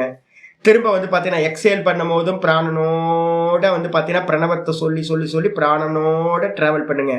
இந்த பிராணனையும் இந்த பிரணவத்தையும் வந்து பாத்தீங்க அப்படின்னா எனச்சு ஏவம் பிரணவ சயுக்தம் பிரணவத்தோடு கூடியதாக பிராணமேவ இந்த பிராணனையே வந்து பாத்தீங்கன்னா சமபியசேத் அபியாசம் செய்யட்டும். இது மாதிரி வந்து பாத்தீங்கன்னா தசகிருத்வ திரிசவனம் மாசாது அருவாகு ஜிதானிலகா இந்த மாதிரி 3 காலத்துல 3 டைம் 10 பிராணாயாமத்தை நீங்க இந்த ஓங்காரத்தோடு சேர்ந்து பண்ணினீங்கன்னா ஒரு நாளைக்கு 30,000. நல்லா வந்து இன்ஹேல் எக்ஸேல் இந்த பிராணாயாமத்தை வந்து பாத்தீங்கன்னா இன்ஹேல், அதுக்கப்புறம் கும்பகம், அப்புறம் எக்ஸேல். அப்ப ஒவ்வொரு முறையும் என்ன பண்ண போறோம் அப்படின்னு கேட்டீங்கன்னா 10 பிராணாயாமத்தோட என்ன பண்ண ஓங்காரத்தை வந்து பாத்தீங்கன்னா ஓம்னு இன்ஹேல் பண்றது, அதுக்கப்புறம் கும்பகத்துல வச்சு பாத்தீங்கன்னா ஓம்னு உள்ளே சிந்திக்கிறது, அப்புறம் எக்ஸேலுக்கு வந்து பாத்தீங்கன்னா ஓம்னு சொல்றது சிங்கிள் ரவுண்டு. அதுக்கப்புறம் திரும்ப எதுல இழுத்தமோ அதுலயே எதுல விட்டமோ அதுல இழுக்கிறது, இன்ஹேல் பண்றது, கும்பகம் பண்றது, அப்புறம் ரேச்சகம் பண்றது. இது ஒரு ஃபுல் ரவுண்ட் ஆயிடும். அப்ப இது மாதிரி 10 ரவுண்டு வந்து பாத்தீங்கன்னா காலையிலையும் சாயந்தரமும் மத்தியானமும் 10 ரவுண்டு வந்து பாத்தீங்கன்னா ஓங்காரத்தை சொல்லி நல்லா வந்து பாத்தீங்கன்னா பிராணாயாமம் பண்ணதுக்கு பிறகு குவைட்டா வந்து பாத்தீங்கன்னா ஊர்த முத்ரா வந்து பாத்தீங்கன்னா ஓங்கார முத்திரைய கையில வச்சுக்கிட்டு மெதுவா பகவானோட போட்டோவை முன்னாடி வச்சுட்டு ஒரு தியானம் பண்ணிட்டு பகவான் இடத்துல என்ன பண்ணணும் அப்படின்னு கேட்டீங்கன்னா ஆச்சாரியர் சொல்றார். இதுல வந்து பாத்தீங்க அப்படின்னா ஏவம் தத்ர லப்தபதம் சித்தம் ஆக்ருஷ்ய வியோம்னி தாரயேத் தச்சத்யக்த்வா மதாரோஹோ ந கிஞ்சிதபி சிந்தயேத். 44 அது ஃபுல்லாவே நீங்க என்ன பண்ணீங்க அப்படின்னா ஸ்டெப்ஸ் வந்து பாத்தீங்கன்னா 31வது ஸ்லோகத்துல இருந்து 46வது ஸ்லோகம் வரைக்கும் அந்த தியானத்தை பத்தின முறைகள்லாம் வந்து பாத்தீங்கன்னா பகவானை எப்படி தியானம் பண்ணணும் இந்த மெத்தட் எல்லாம் சொல்லியிருக்கு. ஹிருதயத்துல வந்து பாத்தீங்கன்னா அந்த கமலக்கண்ணனை என்ன பண்ணணும், கமலக்கண்ணன் ஹிருதய தாமரையில இருக்கிற கண்ணன், அவனை வந்து பாத்தீங்க அப்படின்னா சொல்லப்பட்ட முறைப்படி வந்து பாத்தீங்கன்னா ஓம் சொல்லிக்கிட்டே மனசுக்குள்ளார என்ன பண்ணணும், அந்த ஹிருதய தாமரையில அந்த பகவான் இருக்கார் அப்படின்னு ரொம்ப பெஸ்ட் வந்து பாத்தீங்கன்னா ஒண்ணு ஹிருதய தாமரையில நம்ம இருக்கிற மாதிரி நீங்க அந்த கண்ணனை வந்து பாத்தீங்கன்னா ஒரு இலையில போட்ட மாதிரி ஒண்ணு இருக்குல்ல, தாமரை இலையில போட்ட மாதிரி ஒரு போஸ்டர் இருக்குல்ல, ஆளிலையில போட்ட மாதிரி வந்து பாத்தீங்கன்னா ஆலமரத்து இலையில கண்ணன் வந்து பாத்தீங்கன்னா உட்கார்ந்து, அதெல்லாம் எதுக்கு அப்படின்னு கேட்டீங்கன்னா ஹிருதயத்துல தியானம் பண்றதுக்காக. தாமரையில வந்து தியானம் பண்றது. இதே மாதிரி வந்து பாத்தீங்கன்னா சாந்தோக்கிய உபனிஷத்துல வந்து பாத்தீங்கன்னா சொல்றது ஹார்த பிரம்ம உபாசனையில வந்து பாத்தீங்கன்னா சிவபெருமானிய அந்தரியாமியே பண்ண சொல்லியிருக்கு. செஞ்சடையோனை வந்து பாத்தீங்க அப்படின்னா சொல்லப்பட்டிருக்கு. அப்ப அதனால வந்து பாத்தீங்க அப்படின்னா பகவானை வந்து பாத்தீங்கன்னா ஹிருதயத்துல தியானம் பண்ணிக்கிட்டே இந்த ஓங்காரத்தோடு சேர்ந்து சேர்ந்து சேர்ந்து இருக்க வேண்டும் அப்படின்னு வந்து பாத்தீங்கன்னா முக்தி அடையறதுக்கான மார்க்கமா வந்து பாத்தீங்க அப்படின்னா இங்க ஆச்சாரியர் வந்து பாத்தீங்கன்னா சொல்கின்றார். என்ன ஆகுதுன்னு கேட்டீங்கன்னா ஏவம் சமாஹித மதிர், இந்த ஓங்காரத்தை சொல்லி சொல்லி சொல்லி சமாஹித மதிர் அப்படின்னா ஏகாகிர சித்தத்துல என்னிடத்திலேயே ஒன்றி போனவன், மாமே ஆத்மானம் ஆத்மனி, என்னையே ஆத்மாவா அவன் நினைச்சு என்னிடத்திலேயே ஒன்றி போகின்றான். விசஷ்டே மயி சர்வாத்மன் ஜோதிர் ஜோதிஷி சயுதம், ஒரு விளக்கு தீபம் இன்னொரு விளக்கோட தீபத்தோட எப்படி ஒன்னு சேர்ந்து விடுமோ அதே மாதிரி அந்த சமாதியோடு சேர்ந்தவன் என்னிடத்தில் இணைந்து போகின்றான். இதுக்கு என்ன பேரு? சாயுஜ்ய பதவி அப்படின்னு பேரு. இதுதான் ஆச்சாரியர் சொல்றாரு. தியானே நேத்தம் தீவிரேன யுஞ்சதோ யோகினோ மனக, நல்ல இந்த விதமா தீவிரமான தியான யோகத்தினால சுதீவிரேன யுஞ்சதோ யோகினோ மனக, தீவிரமா இந்த தியானத்துல வந்து பாத்தீங்கன்னா எவன் ஈடுபடுகிறானோ என்னிடத்திலேயே மனதை வந்து பாத்தீங்க அப்படின்னா நல்லா பவுண்ட் பண்றானோ அவனுக்கு வந்து பாத்தீங்கன்னா சம்யாஸ்யாத்யாசு நிர்வாணம் திரவிய ஞான கிரியா பிரமஹா. அவர் வந்து பாத்தீங்க அப்படின்னா சொல்றாரு, எல்லா பொருள் சடங்கு எல்லாம் என்னெல்லாம் இருக்கோ அதெல்லாம் மெதுவா மெதுவா மெதுவா கம்மியாயிட்டே போகும். நீங்க வெளியில இருக்க எல்லா விஷயங்களும் மெதுவா மெதுவா மெதுவா உள்ள போக போக வெளியில இருக்கிறதெல்லாம் போய் போய் போய் கடைசியில என்ன அவங்க யாவதேவ நிரோதவியம் தாவத் ஹிருதி கதம் க்ஷயம், எது வரைக்கும் வந்து பாத்தீங்கன்னா அபியாசம் மெதுவா மெதுவா மெதுவா ஹிருதயத்துல போய் பகவான் இடத்துல நசிஞ்சு போகுதோ இந்த மனசு, அது வரைக்கும் உங்களை விட்டுட்டு எல்லா வெளி விஷயங்கள்லாம் போக ஆரம்பிச்சிடும். சதா நீங்க வந்து பாத்தீங்கன்னா பகவான் இடத்துல நிக்க முடியும். அதான் மோட்சத்துக்கு உபாயம் அப்படின்னு முக்தி ஸ்கந்தத்துல வந்து பாத்தீங்கன்னா சொல்ற. இதே வந்து பாத்தீங்க அப்படின்னா 6வது அத்தியாயம் சொல்லியாச்சு நிர்குணன் தியானம். இதே மாதிரி வந்து பாத்தீங்கன்னா இப்ப நம்ம பேசிக்கிட்டு இருக்கிறதும் வந்து பாத்தீங்கன்னா அப்படியே வந்து பாத்தீங்கன்னா 12வது சாப்டர் எடுத்துக்கிட்டீங்கன்னா இருக்கு. 12ல வந்து பாத்தீங்கன்னா 12 எடுத்துங்க, பக்தி யோகம் முடிவடைகிறது. இப்பதான் பக்தி ஆரம்பிச்சிருக்கோம். இந்த பக்தி யோகம் எங்க முடியுது அப்படின்னா 12வது சாப்டர்ல பக்தி யோகம் முடியுது. பக்தி யோகம் முடியும் போது அங்க ஆச்சரியர் ரொம்ப அருமையான ஸ்லோகம் சொல்றார். 12 எழுதிங்க. ஸ்ரேயோகி ஞானம் அபியாசாத், ஸ்ரேயோகி ஞானம் அபியாசாத் ஞானாத் தியானம் விசிஷ்யதே, தியானாத் கர்ம பல தியாக, தியாகாத் சாந்திர் அனந்தரம். ரொம்ப அற்புதமான ஸ்லோகம். ஸ்ரேயோகி ஞானம் அபியாசாத். இப்ப நான் வந்து திருவண்ணாமலையில் நான் பார்க்குற நிறைய பேர் தியானம் பண்றவங்க நிறைய பேர் இருக்காங்க. ஆனா வந்து பாத்தீங்கன்னா பேசி பார்த்தா தெரியுது, பாவமா இருக்கும். ஐயோ, நல்ல ஒரு குருநாதர் கிடைச்சி ஒரு சாஸ்திரமும் கிடைச்சா சூப்பரா இருந்திருக்குமே. நான் அப்பப்போ பார்த்து சில பேர் நல்ல நல்ல அபியாசிகள் இருக்காங்க, இந்தியா ஃபுல்லாவே இருக்காங்க. நீங்க வடகர அந்த சிவானந்த ஆசிரமம் பாத்தீங்கன்னா வடகர கேரளால இருக்கிறது என்ன அபியாசிகளை, சித்தாசிரம், வடகர சித்தாசிரம் சிவானந்த பரமஹம்சரோடது பார்த்தீங்கன்னா 12 மணி நேரம் உட்காருவாங்க. 12 மணி நேரம் தியானத்துக்கு உட்காருவாங்க. யோசிச்சு பார்த்தீங்க அப்படின்னா நல்ல அபியாசிகள் மணிக்கணக்காக உட்காருவாங்க. ஆனா என்ன பிரச்சனை அப்படின்னு கேட்டீங்கன்னா சிரவணம் இருக்காது. அப்ப சாஸ்திர சிரவணம் இருந்துச்சுன்னா தான் உங்களுக்கு வந்து மைண்டை வந்து பார்த்தீங்கன்னா லட்சியம் என்ன, எப்படி போகணும், என்ன செய்யணும், இதெல்லாம் கிளியரா தெரியும் உங்களுக்கு. இல்லைன்னா எங்கேயா போய் மாட்டிப்பீங்க நீங்க. அப்ப ஜிபிஎஸ் எது அப்படின்னு கேட்டீங்கன்னா நமக்கு சாஸ்திரம் தான் ஜிபிஎஸ் நமக்கு. அப்ப ஒரு குருநாதர் மூலமா இந்த சிரவணம் பண்ணாம ஒருத்தன் அபியாசம் பண்றான் அப்படின்னா அந்த அபியாசத்தை காட்டிலும் எது பெருசு? சிரவண ஞானம் பெருசு. அதான் இங்க சொல்லுது, ஸ்ரேயோகி ஞானம் அபியாசாத், அபியாசாத் ஞானம் ஸ்ரேயோ. அபியாசத்தை காட்டிலும், அறிவில்லாத அபியாசத்தை காட்டிலும் ஞானம் உயர்ந்தது. அப்ப யாராவது வந்து பாத்தீங்கன்னா கண்ண மூடி உட்கார்ந்து இருக்காங்க அப்படின்னா இப்ப நீங்க உட்கார்ந்து சிரவணம் பண்றீங்களே இது ரொம்ப உயர்ந்தது. ஏன்னா ஃபர்ஸ்ட் எடுத்தோன்னு புத்தியை கிளியர் பண்ணிடுறது, என்ன பண்ணணும் என்ன பண்ணக்கூடாது எப்படி பண்ணணும் இது எல்லாத்தையும் வந்து பாத்தீங்கன்னா சிரவணம் சொல்லி கொடுத்துரும். அப்ப வந்து பாத்தீங்கன்னா அதுக்கு அடுத்தது ஞானாத் தியானம் விசிஷ்யத்தை. நிறைய பேர் புரிஞ்சா போதும் அப்படின்னு வந்து பாத்தீங்கன்னா சிரவண மாத்திரேன ஞானம் அப்படின்னு போயிட்டான் நிறைய பேர்.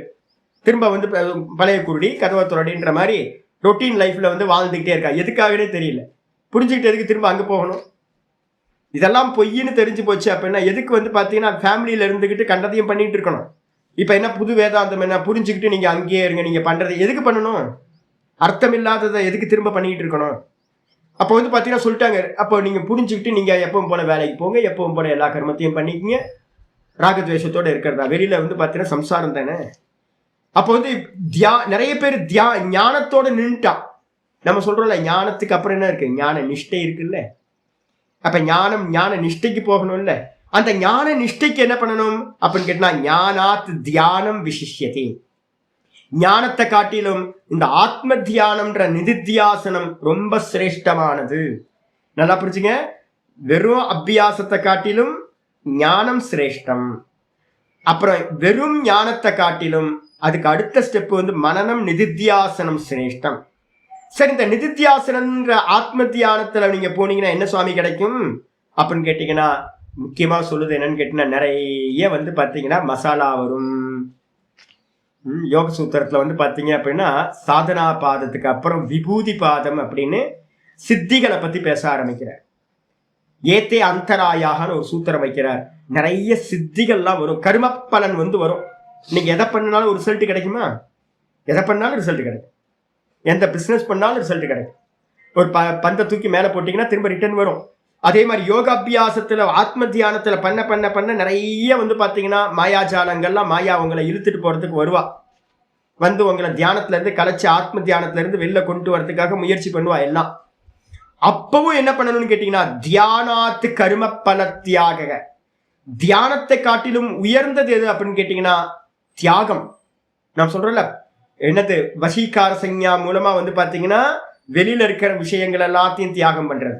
அப்புறம் பரவைராகியத்து மூலமா வந்து பாத்தீங்கன்னா அந்த சித்தத்தையே தியாகம் பண்றது. அப்ப அந்த தியாகம் வந்து பாத்தீங்கன்னா ஈஸ்வனோட ஆயினும் ஆசையருமின் அப்படின்னு ஈஸ்வர சுகம் கூட எனக்கு வேணாம், எனக்கு சொரூப சுகம் தான் வேணும் அப்படின்னு நம்ம தியாகம் இருந்துச்சு அப்படின்னா தியாகாத்து சாந்தி அனந்தர. அந்த தியாகத்தினால வந்து என்ன கிடைக்கும் சுவாமி அப்படின்னு கேட்டீங்கன்னா சாந்தின்னு சொல்லக்கூடிய மோட்சமானது பரமசாந்தி உண்டாகும் அப்படின்னு வந்து பாத்தீங்கன்னா தியானத்தை வந்து பாத்தீங்கன்னா ரொம்ப ஸ்லாக்கியமா சொல்லுது. அது மட்டும் இல்லாம வந்து பாத்தீங்கன்னா ஆச்சாரியர் வந்து பாத்தீங்கன்னா 12வது அத்தியாயத்திலேயே முக்கியமானது சொல்றார். 12, 8, 9, 10 3 ஸ்லோகங்கள் எழுதிங்க. 3 ஸ்லோகங்கள் வந்து பாத்தீங்கன்னா ரொம்ப முக்கியமானது. மையேவ மன ஆதத்ஸ்வ மகி புத்திம் நிவேஷய. சகுட பிரம்மத்துக்கானது. யாரெல்லாம் கிரமமுக்திக சுவாமி எனக்கு வைராக்கியம்லாம் பத்தாது சாமி, நான் வீட்டில் இருக்கேன் சாமி, எனக்கு இன்னும் வைராக்கியம் வரல சாமி, ஞான வைராக்கிய சித்தியர்த்தம், ஞானம் மட்டும் வருது ஆனால் வைராக்கியம் சித்தி ஆகல சுவாமி, ஒன்றும் பிரச்சனை இல்லை. நான் அதுக்கு தானே வந்து பார்த்தீங்கன்னா கிரமமுக்தி சொல்லியிருக்கேன். உங்களுக்கு சொல்றது வந்து பார்த்தீங்கன்னா பரிபூர்ண தியாகம் நடந்தாதான் என்ன கிடைக்கும்? நிர்குண பிராப்தி கிடைக்கும்.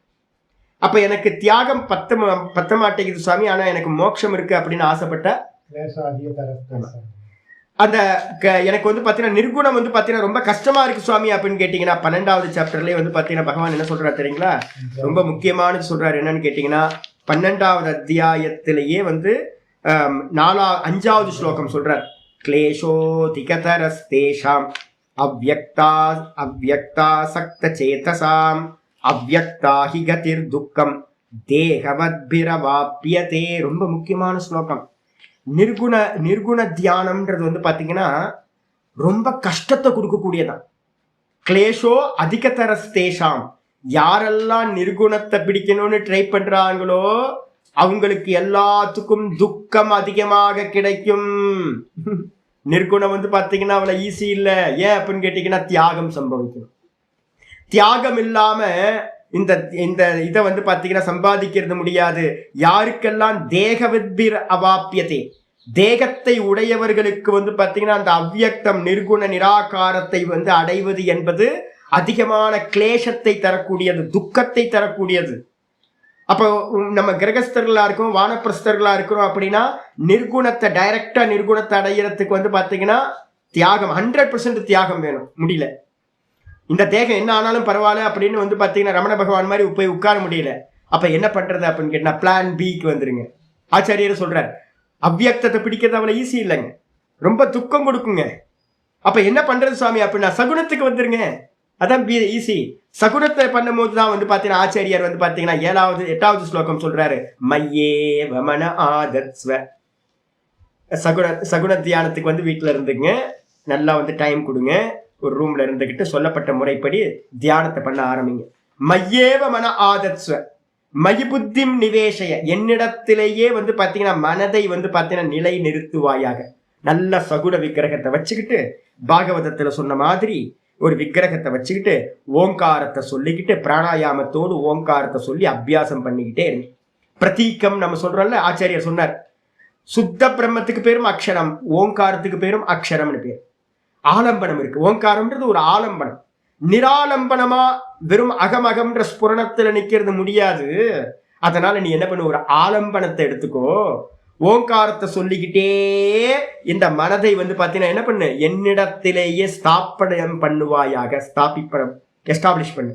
மயி புத்தி நிவேஷய, சங்கல்ப விகல்பத்தை எல்லாத்தையும் வந்து பாத்தீங்கன்னா என்னிடத்திலே விடு. பகவான் இச்சா பகவான் இச்சா பகவான் இச்சான்னு எல்லாத்தையும் சொல்லு. எனக்கு ஒரு இச்சையும் இல்லை, பகவான் பார்த்துப்பார், பகவான் பண்ணிப்பார், அவருக்கு என்ன இச்சையோ அது நடக்கட்டும் அப்படின்னு வந்து பாத்தீங்கன்னா இந்த புத்தியை வந்து பாத்தீங்கன்னா எல்லாத்தையும் தன்னை பகவான் இடத்துல சங்கல்பத்தையும் நிலைநிறுத்து. இது மாதிரி பண்ணிக்கிட்டே இருந்தேன், மனசையும் புத்தியும் பகவான் இடத்துலயே ஓங்காரத்தை சொல்லி சொல்லி நிப்பாட்டின அப்படின்னா நிவசிஸ்யசி மையேவ அத ஊர்துவம் ந சம்சய. இந்த தேகம் போச்சு அப்படின்னா நீ என்ன பண்ணுவ, டைரக்டா என்னிடத்திலேயே வாசம் செய்வாய் என்பதில் எந்த சந்தேகமும் இல்லை. அப்போ வந்து பாத்தீங்கன்னா சாயுஜ்ய பதவியை வந்து பாத்தீங்கன்னா நம்ம அடைஞ்சிடலாம், சேஃபா இருக்கலாம். சுவாமி என்னால முடியல சாமி, இந்த மனசையும் புத்தியையும் பகவான் இடத்துல வைக்க முடியல சாமி, ரொம்ப பிரச்சனை இல்லை. பிளான் பி, இங்கே 4 ஸ்டெப் சொல்றாரு. என்ன பண்ண அப்படின்னு கேட்டா, அதச்சித்தம் சமாதாத்தும் ந சக்னோஷி மகிஸ்திராம். 9, 12, 9 சொல்றாரு. 8, 9, 10 3 ஸ்லோகங்கள் நான் சொல்றாரு. அதச்சித்தம் சமாதாத்தும், சித்தம் வந்து பாத்தீங்கன்னா சமாதியை அடைய முடியல, ஏகாகிர சித்தத்துக்கு வரமாட்டேங்குது, சஞ்சலிச்சுக்கிட்டு இருக்கு அப்படின்னா, ந சக்னோஷி மகிஸ்திராம், என்னிடத்தில் ஸ்திரமா உனக்கு வைக்க முடியல அப்படின்னா என்ன பண்ண அப்படின்னா செகண்ட் இருக்குப்பா, அபியாச யோகேன ததஹ. அபியாச யோகம் நம்ம சொல்றோம்ல, அபியாச யோக யுக்தேன சேத்தசா நாண்யகாமினா. அபியாச யோகம்னா என்ன அர்த்தம், தொடர்ந்து முயற்சி பண்றது. உட்கார்ந்து 1 மணி நேரம் வந்து பாத்தீங்கன்னா ஓங்காரத்தை சொல்லி சொல்லி சொல்லி சொல்லி அபியாசம் பண்ணிக்கிட்டே இருக்கிறது. மெதுவா காலக்கிரமத்துல என்ன ஆயிடும், மெதுவா மெதுவா மெதுவா சித்த விருத்திகள் எல்லாம் கம்மியாகி பகவானிடத்திலேயே மனசு ஒன்றி போகும். அப்ப என்ன பண்ண அப்படின்னா சமாதி பண்ண முடியல அப்படின்னா அபியாச யோகத்தை செய்வாயாக. அபியாச யோகத்து மூலமா ததோ மாமிச்சாப்தும் தனஞ்சய, என்னை அடைவதற்காக முயற்சி செய்வாயாக. 2வது சமாதி முடியலன்னா அபியாச யோகம். அபியாச யோகத்தினால சீக்கிரமா சமாதி செஞ்சு. சுவாமி எனக்கு அபியாசமும் பண்ண முடியல சுவாமி, என்ன சுவாமி பண்றது அப்படின்னா அபியாசேப்யசமர்த்தோசி. அபியாசத்துல கூட உனக்கு சாமர்த்தியம் இல்லை அப்படின்னா உட்கார்ந்து பண்ண முடியல சுவாமி அப்படின்னா மத்கர்ம பரமோபவ, என் பொருட்டு கர்மத்தை வந்து பாத்தீங்கன்னா செய்வாயாக. நவவித பக்தி நம்ம சொல்றோமே, அதெல்லாம் வந்து பாத்தீங்கன்னா கண்ணு மூடி தியானம் பண்றது இல்ல. பஜன்ஸ் பண்ணுங்க, உழவாறு பணிக்கு போங்க, கைங்கரியத்துல ஈடுபடுங்க, மலையை சுத்துங்க, மலை ஏறுங்க, வெள்ளையங்கிரி மலை ஏறுங்க, சதுர்கிரி மலை ஏறுங்க, திருவண்ணாமலைக்கு வாங்க, மலையை சுத்துங்க. நல்லா வந்து இந்த சரீரத்தினாலேயோ என்னது வெளியில பஜன்ஸ் பண்ணுங்க கூட்டத்தோடு சேர்ந்து. நல்லா வந்து ஈவினிங்ல கோயிலுக்கு போனீங்க அப்படின்னா வந்து பாத்தீங்கன்னா பள்ளியறை பூஜைக்கு வந்து நல்லா அந்த பல்லக்கு தூக்கிட்டு வருவாங்க. சுவாமிக்கு வந்து பாத்தீங்கன்னா பல்லக்கு தூக்குங்க. என்னெல்லாம் பண்ண முடியுமோ அதெல்லாம் பண்றீங்க அப்படின்னா மத்கரும பரமோபவ, என்னுடைய கர்மத்தையே லட்சியமா வச்சுக்கோ. மெதுவா மெதுவா என்ன ஆகும், இந்த சித்த சஞ்சலம்லாம் அடங்கி அபியாசத்துக்கு பகவான் உங்களை தயார்படுத்திடுவார். அப்ப அபியாசம் முடியாதவங்க பகவானோட கர்மத்துல ஈடுபடுங்க. மதர்த்தம் அப்படி கர்மானி குருவன் சித்திம வாப்சிசி, என் பொருட்டு எவன் கர்மா பண்றானோ அவனுக்கு மெதுவா நான் என்ன பண்றேன், அபியாசத்துக்கு கொண்டு வந்து அபியாசத்து மூலமா சமாதியை கொடுத்து சமாதி மூலமா என்னை அடைய வச்சிடறேன் அப்படின்னு நமக்கு இது கொடுக்குறேன். சுவாமி எனக்கு அதுவும் பண்ண முடியல சுவாமி, எனக்கு வந்து பாத்தீங்கன்னா நான்லாம் எங்க சுவாமி, எப்பவுமே ஒரு சன்னியாசி இங்க இருக்கார், அவர் என்ன பண்றாரு அப்படின்னா எங்கேயா போய் சேவை பண்ணுங்க, ஏதாவது அதெல்லாம் பண்ண முடியாது, கோவப்படுறாரு. எதுவுமே பண்ணாம வந்து பாத்தீங்கன்னா லாபத்தை அடையணும்னா காசுக்கு ஏற்ற தோசை தானே கிடைக்கும்.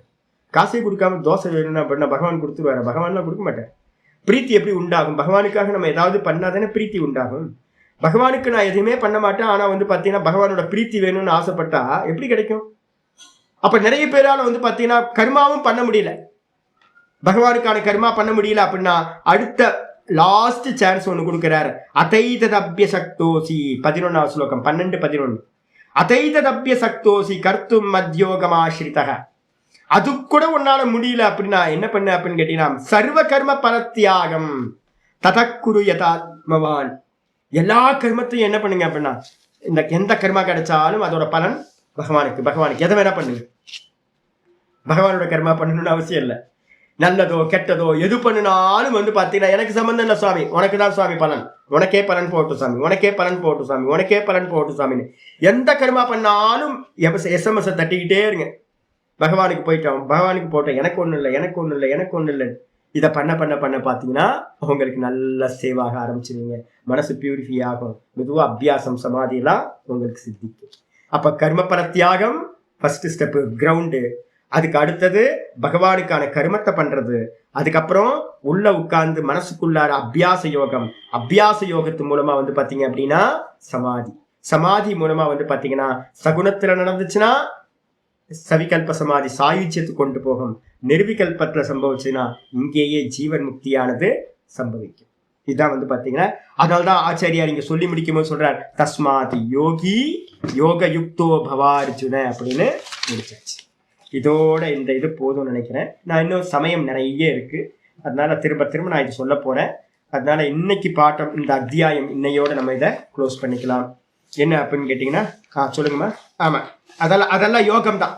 ஆவேத சேத்தஸ்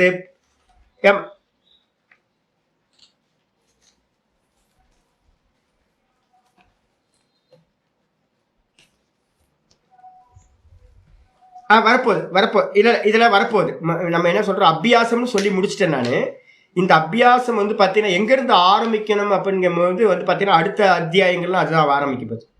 விராட் உபாசனை, ஹிரண்ய கர்ப்ப உபாசனை, அதுக்கப்புறம் தான் அந்த ஹிரண்ய கர்ப்பன்ல அகங்கிரக உபாசனை இது வரைக்கும் போகுது. நான் சொன்ன பிரதீக உபாசனை, குணத்தியானம்ன்ற சம்பத் உபாசனை, அதுக்கப்புறம் அகங்கிரக உபாசனை. அந்த பிரதீக உபாசனையை வந்து பார்த்தீங்கன்னா லிமிட்டில் வைக்கிறது. அதுக்கப்புறம் குணத்தியானம் பண்ணும்போது அன்லிமிட் ஆக்குறது. அன்லிமிட் ஆக்கிறதுக்கான ப்ராசஸ் தான் வந்து பார்த்தீங்கன்னா இப்போ 7வது சாப்டர்லேருந்து மெதுவாக போயிட்டு இருக்கு. ஜீவனம் சர்வபூதேஷுலா இதை நம்ம சொல்கிறோம். இப்போ அடுத்த அத்தியாயத்தோட பேக்ரவுண்டு தான் நான் கிரியேட் பண்ணிட்டு இருக்கேன் உங்களுக்கு. பிரதீக உபாசனை லிமிட். இப்போ நிறைய பேர் பூஜை பண்ணுறாங்க, எல்லாருமே பண்ணுறாங்க. ஆனால் வந்து பார்த்தீங்கன்னா நம்ம பண்ண போகிறது வந்து பார்த்தீங்கன்னா வேதாந்தம் படித்தவங்க வந்து பார்த்தீங்கன்னா லிமிட்டில் பண்ணிங்கன்னா அது வந்து ஸ்லாக்கியம் இல்லை, பேதபாவம் வந்துடும். வைஷ்ணவர்கள் எல்லாமே என்ன பண்ணுறாங்க அப்படின்னு கேட்டிங்கன்னா பேதபாவத்தோடையே தான் இருக்காங்க. இப்போ நம்ம பண்ண போகிறது என்னன்னு கேட்டிங்கன்னா விராட் உபாசனை பண்ண போகிறோம். இந்த மொத்த விராட்டுக்குள்ளது நீங்களும் வந்துடுறீங்கல்ல, நானும் விராட்டு தானே, நீங்களும் நானும் விராட்டுக்குள்ளே தானே இருக்கோம். அப்போ மெதுவாக வந்து பார்த்தீங்கன்னா இந்த பிரதீகம்னு சொன்னதுலேருந்து மெதுவாக வாஸ்ட் ஆகும், எக்ஸ்பேண்ட் ஆகும். அந்த எக்ஸ்பேண்ட் ஆனதுக்கு பிறகு ஹிரண்ய கர்ப்ப உபாசனைக்கு வரும். ஹிரண்ய கர்ப்ப உபாசனை வரைக்கும் பண்ணி முடிச்சிட்டிங்கன்னா சகுனத்துக்கு போயிடுவீங்க, சாயுச்சிய பதவி. அந்த ஹிரண்ய கர்ப்ப உபாசனையும் விட்டுட்டு பிராணனையும் தியாகம் பண்ணிட்டு அகத்துக்கு போயிட்டீங்க அப்படின்னா இங்கேயே ஜீவன் முக்திங்க. நிர்குணத்தோட ஸ்டெப்ஸ் இருக்கு. சரி சரி சரி, நல்லது. இதோட இந்த அத்தியாயம் பூர்த்தி ஆகுது, நம்ம முடிச்சிடலாம் இன்னைக்கு. அடுத்த இது வந்து பார்த்தீங்கன்னா ஒரு 2-3 நாள் வந்து பார்த்தீங்கன்னா மொத்தமும் ஒரு எப்பவும் பார்க்குற மாதிரி எல்லா ஸ்லோகத்தையும் ஒரு கன்க்ளூஷன் பண்ணிடுவோம், ஒரு சம்மரி மாதிரி பார்த்துருவோம். ஓம் தத் சத். இது ஸ்ரீமத் பகவத்கீதாசு உபனிஷத்சு பிரம்ம வித்யாயாம் யோகசாஸ்திரே ஸ்ரீகிருஷ்ணார்ஜுன சம்வாதே அக்ஷர பிரம்ம யோகோ நாம அஷ்டமோऽध्यायः. ஓம் ஸ்ரீகிருஷ்ணாய பரமாத்மனே நமः. ஸ்ரீகிருஷ்ண கிருஷ்ண கிருஷ்ண காயேன வாசா மனசேந்திரியைர்வா புத்யாத்மனா வா பிரகிருதே ஸ்வபாவாத் கரோமி யத்யத் சகலம் பரஸ்மை நாராயணாயேதி சமர்ப்பயாமி. ஓம் தத்சத். இது பரபிரம்மார்ப்பணமஸ்து. உங்களுக்கு எல்லாம் பெரிய நன்றி கடன் பட்டிருக்கேன். ஏன்னா நீங்கள் இருக்கிறதுனால தான் வந்து பார்த்தீங்கன்னா எனக்கு இந்த அத்தியாயத்தை சர்ச்சா பண்ணுறதுக்கு, விசாரம் பண்ணுறதுக்கு ஒரு பாக்கியம்.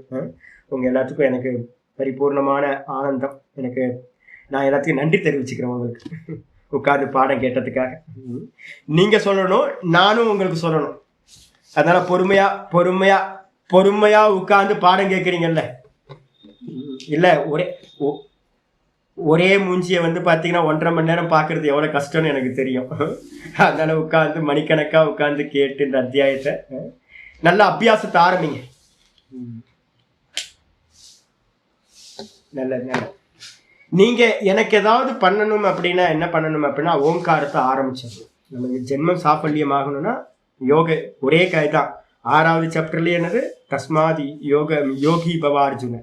இந்த 8வது சாப்டர்ல என்னது தஸ்மாத் யோக யுக்தோ பவ அர்ஜுன. அதனால யோகத்தோட கூடணும் அப்படின்னா கண்ண மூடி உட்கார்ந்து 1/2 மணி நேரமா அது இன்க்ரீஸ் பண்ணிக்கிட்டே போகும். பகவானுக்காக சமயம் கொடுக்கணும். ஓங்காரத்தை ஆரம்பிச்சிடும். யாராவது சொல்லுவாங்க ஓங்காரம் சொல்லாம சன்னியாசி, முமுக்ஷுக்கு சொல்லணும், அவ்வளவுதான், வேற எதுவும். முமுக்ஷுவா இருக்கிறவன் ஓங்காரம் சொல்லணும், அதான் முக்கியம். ஹரி ஓம் ஹரி ஓம் ஹரி ஓம் ஹரி ஓம் ஹரி ஓம் ஹரி ஓம்.